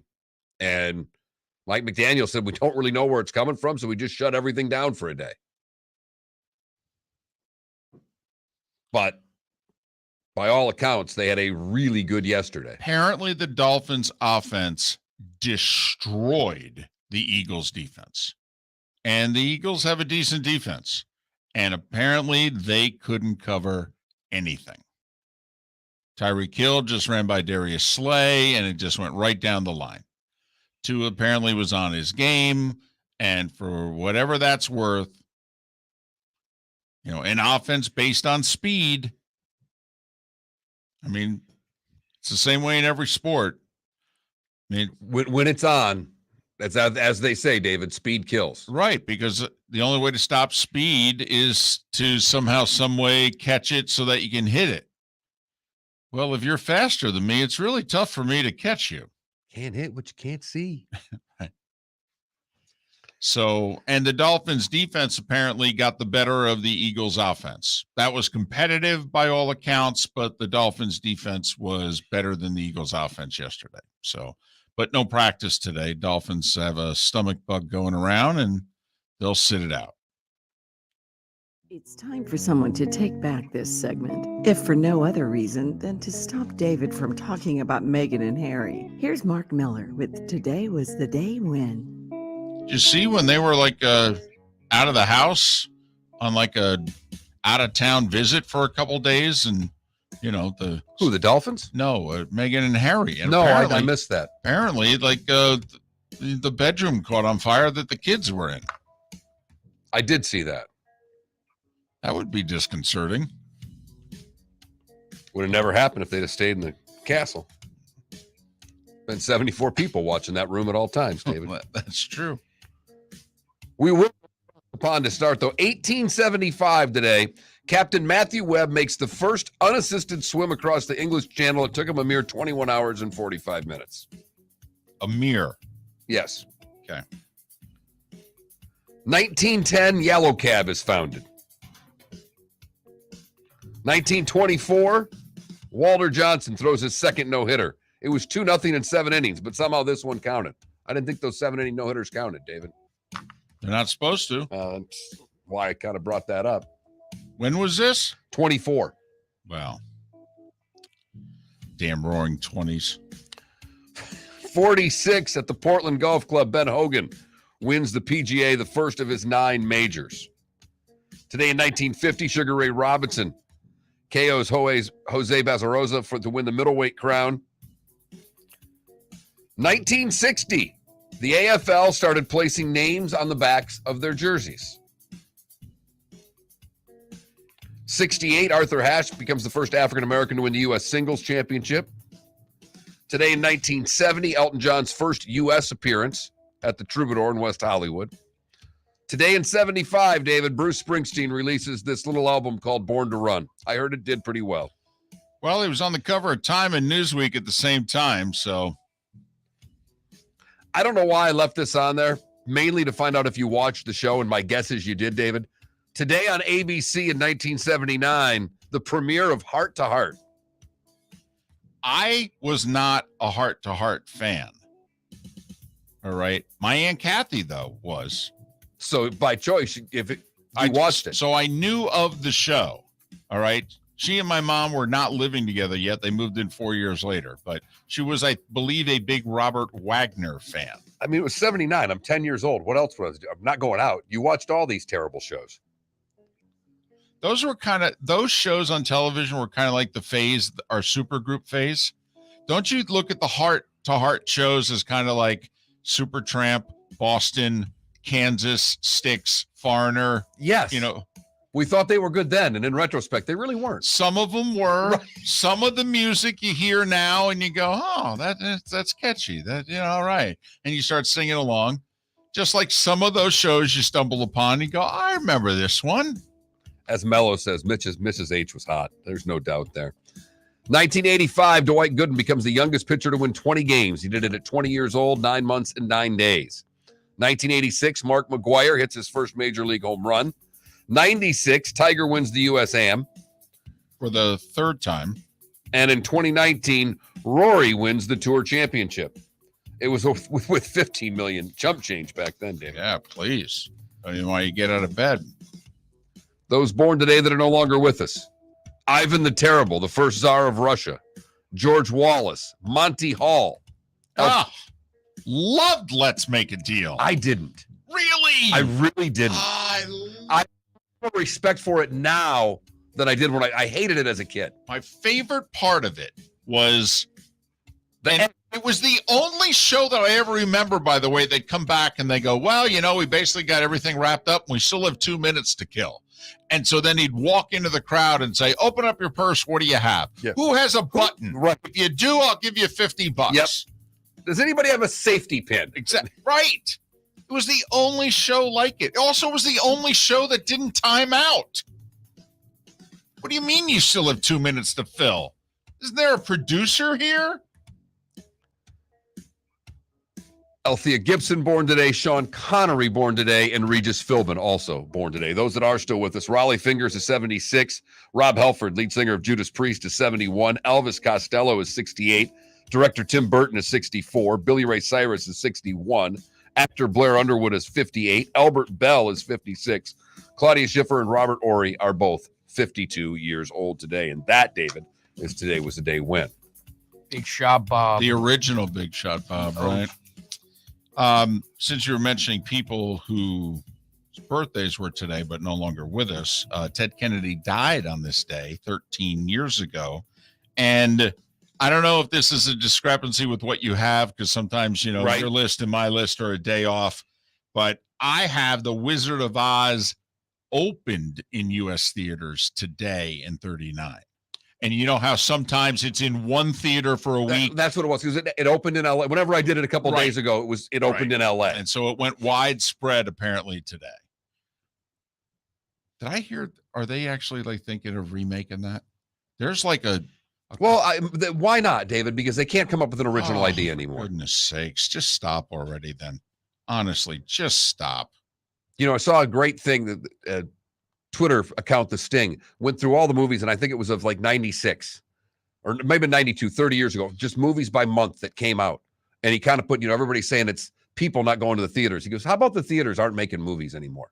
Quit blaming people for not showing up at theaters when you guys aren't producing any movies anymore. Right. You produce a movie, we'll pay $13 for that popcorn, okay? Top Gun came out, everybody showed up at a theater. Darn right. Because they finally had a movie they wanted to go see. $13 popcorn, $9 soda. Yes, that's right. We paid it for it. You've heard folks elsewhere mock Florida is gonna Florida. Well, Mark Miller sees it differently. He calls it the good, the bad, and the ugly. What you got, Mark? Francesca Teal was throwing a football with her husband at the beach, and the ring that her great-grandmother once owned slipped off her finger. She spent hours looking in the water and couldn't find it. She posted the ordeal on Facebook, asked if anyone could help bring a metal detector to the beach. That's when she was helped out. Gentleman from Marshfield, Mass. Put on a wetsuit and a headlamp, went in the water searching for the ring with his metal detector. First 2 days, he had no luck. He went back one more time and found it on the ocean floor and found her ring. Absolutely amazing. On the ocean floor. Yes. The odds are slightly against you. No kidding. This is something I'm really doing as a PSA for Felipe, because he is on his own. He's out of college. And these are the things I worry about for someone that carries around with $2 on him. We go to Spring Hill, Florida, where an air fryer was left on overnight. It sparked a devastating kitchen fire. Crews put out the fire. Total loss of the kitchen caused roof damage. Everyone was able to get out of the home. No injuries reported. But Felipe, make sure you turn the air fryer off at the end of the night. Noted. My wife's trying to convince me that's the way we should go. No more stove. Totally. You want the big one. You want the Foodie Ninja. Yeah. I can tell you exactly what you want. Or the New Wave. They're really great, air fryers. The best to For heat. you. You want to heat up? The way you guys are able to cook, You want to heat up telling you. some tater tots?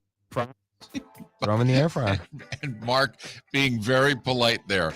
Quote, and by the way you're able to cook, translation, you flippin' idiots who can barely reheat something.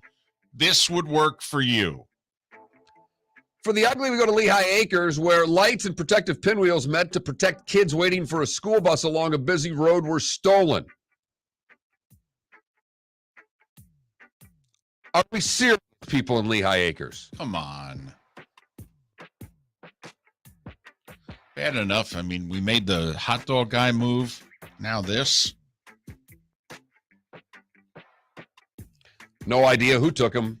If you do know, slap them in the head and then put them back where they belong. And that's the good, the bad, and the ugly on today, August the 25th, 2022. 9 baseball games today, including the Rays, 1:00 against the Angels. What do you say?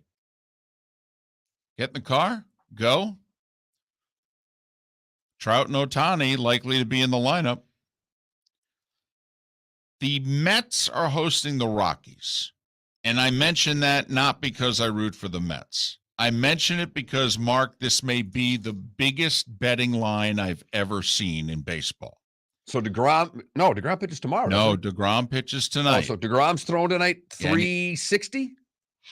He's pitching against Ryan Feltner, who's 2-4 with a 5.88 ERA. You said minus 360. Higher. It's not a 4. Higher. Oh, my goodness. Minus 455 are the Mets. For those that don't gamble, that means you need to bet $455 to win $100. I mean, don't you have to take a flyer? The Mets don't score runs for DeGrom. They don't. It's a running joke. They never have. No, throughout his whole career. I mean, there are some that believe he's going to be in the Hall of Fame. I'm not one of those that would vote for him right now for the Hall of Fame. But if they scored any kind of run total for him, he would already be a Hall of Famer. Minus 455. White Sox and Orioles wrapping up their series in Baltimore. Cleveland, who just swept the Padres in San Diego, they go up the coast and they're going to play the Mariners. So there you go. Twins trying to win a game. They've lost 5 in a row. They're in Houston to play the Astros, and the Red Sox will wrap things up with the Blue Jays. Yeah, Twins, White Sox, and Orioles are doing enough to make this race not existent right now. There's starting to be a little bit of gap in both the divisional and the wild card races for all these teams. Baltimore's 2.5 back. Minnesota and Chicago both 4 back, but it's seeming like it's starting to grow, and that the Rays and Jays seem to have a little something going on right now. One good week, though, will change things. The Absolutely. Rays and Jays are having their week and a half, while the Twins and some others are not. Meanwhile, it's a game and a half in the NL East. Told you, baby. That's going down to the final week. And when it goes down to the final week, the Mets don't win. Just telling you. I've paid attention to that franchise. True right there. I don't know what else to say. Ever since Tug McGraw, and you got to believe in 73. If it's close at the end, they don't win. Just telling you. Tomorrow on the program, it is the first official Football Friday. Yeah! There may even be grunting involved. We will be at the Napa Auto Parts on Boy Scout, 6 a.m. to start our show tomorrow. We'll be there probably till about noon, I would imagine. Chase Elliott getting in town at around 11. I know David and I are both going to stick around for that. I don't know how much deeper into the day we will be there. We hope to see you out at the Napa Auto Parts on Boy Scout tomorrow morning, 6 a.m. They're opening the store early just for us, David. Really? Yeah, they normally open at 7. He's opening his doors at 6 because we'll be there. Wow. That's very nice of him. And a lot of Napa brass, too. Are we going to be indoors or out? Indoors. Huh. All right. By the way, Amazon Prime tonight, their first NFL telecast, little Niners Texans, I believe. Al and Kirk. I'm going to put it on just to do a dress rehearsal. Well, make sure you're watching at the beginning. Apparently, they got their own theme music. Well, you've got to have your own theme music. Well, I'm just saying, they released it yesterday. I didn't hear it, but apparently people liked it. So, just saying. I'm glad they released it yesterday because far more people are going to hear it that way. If you have to rely on people watching a preseason game on Amazon Prime, the numbers aren't going to be that good. I just want to see what color Al's hair is next to Herbie. Miller and Moulton. We'll see you tomorrow morning from Napa on Boy Scout Drive in Fort Myers. Thanks for listening. Miller and Moulton here for the Clutch Vodka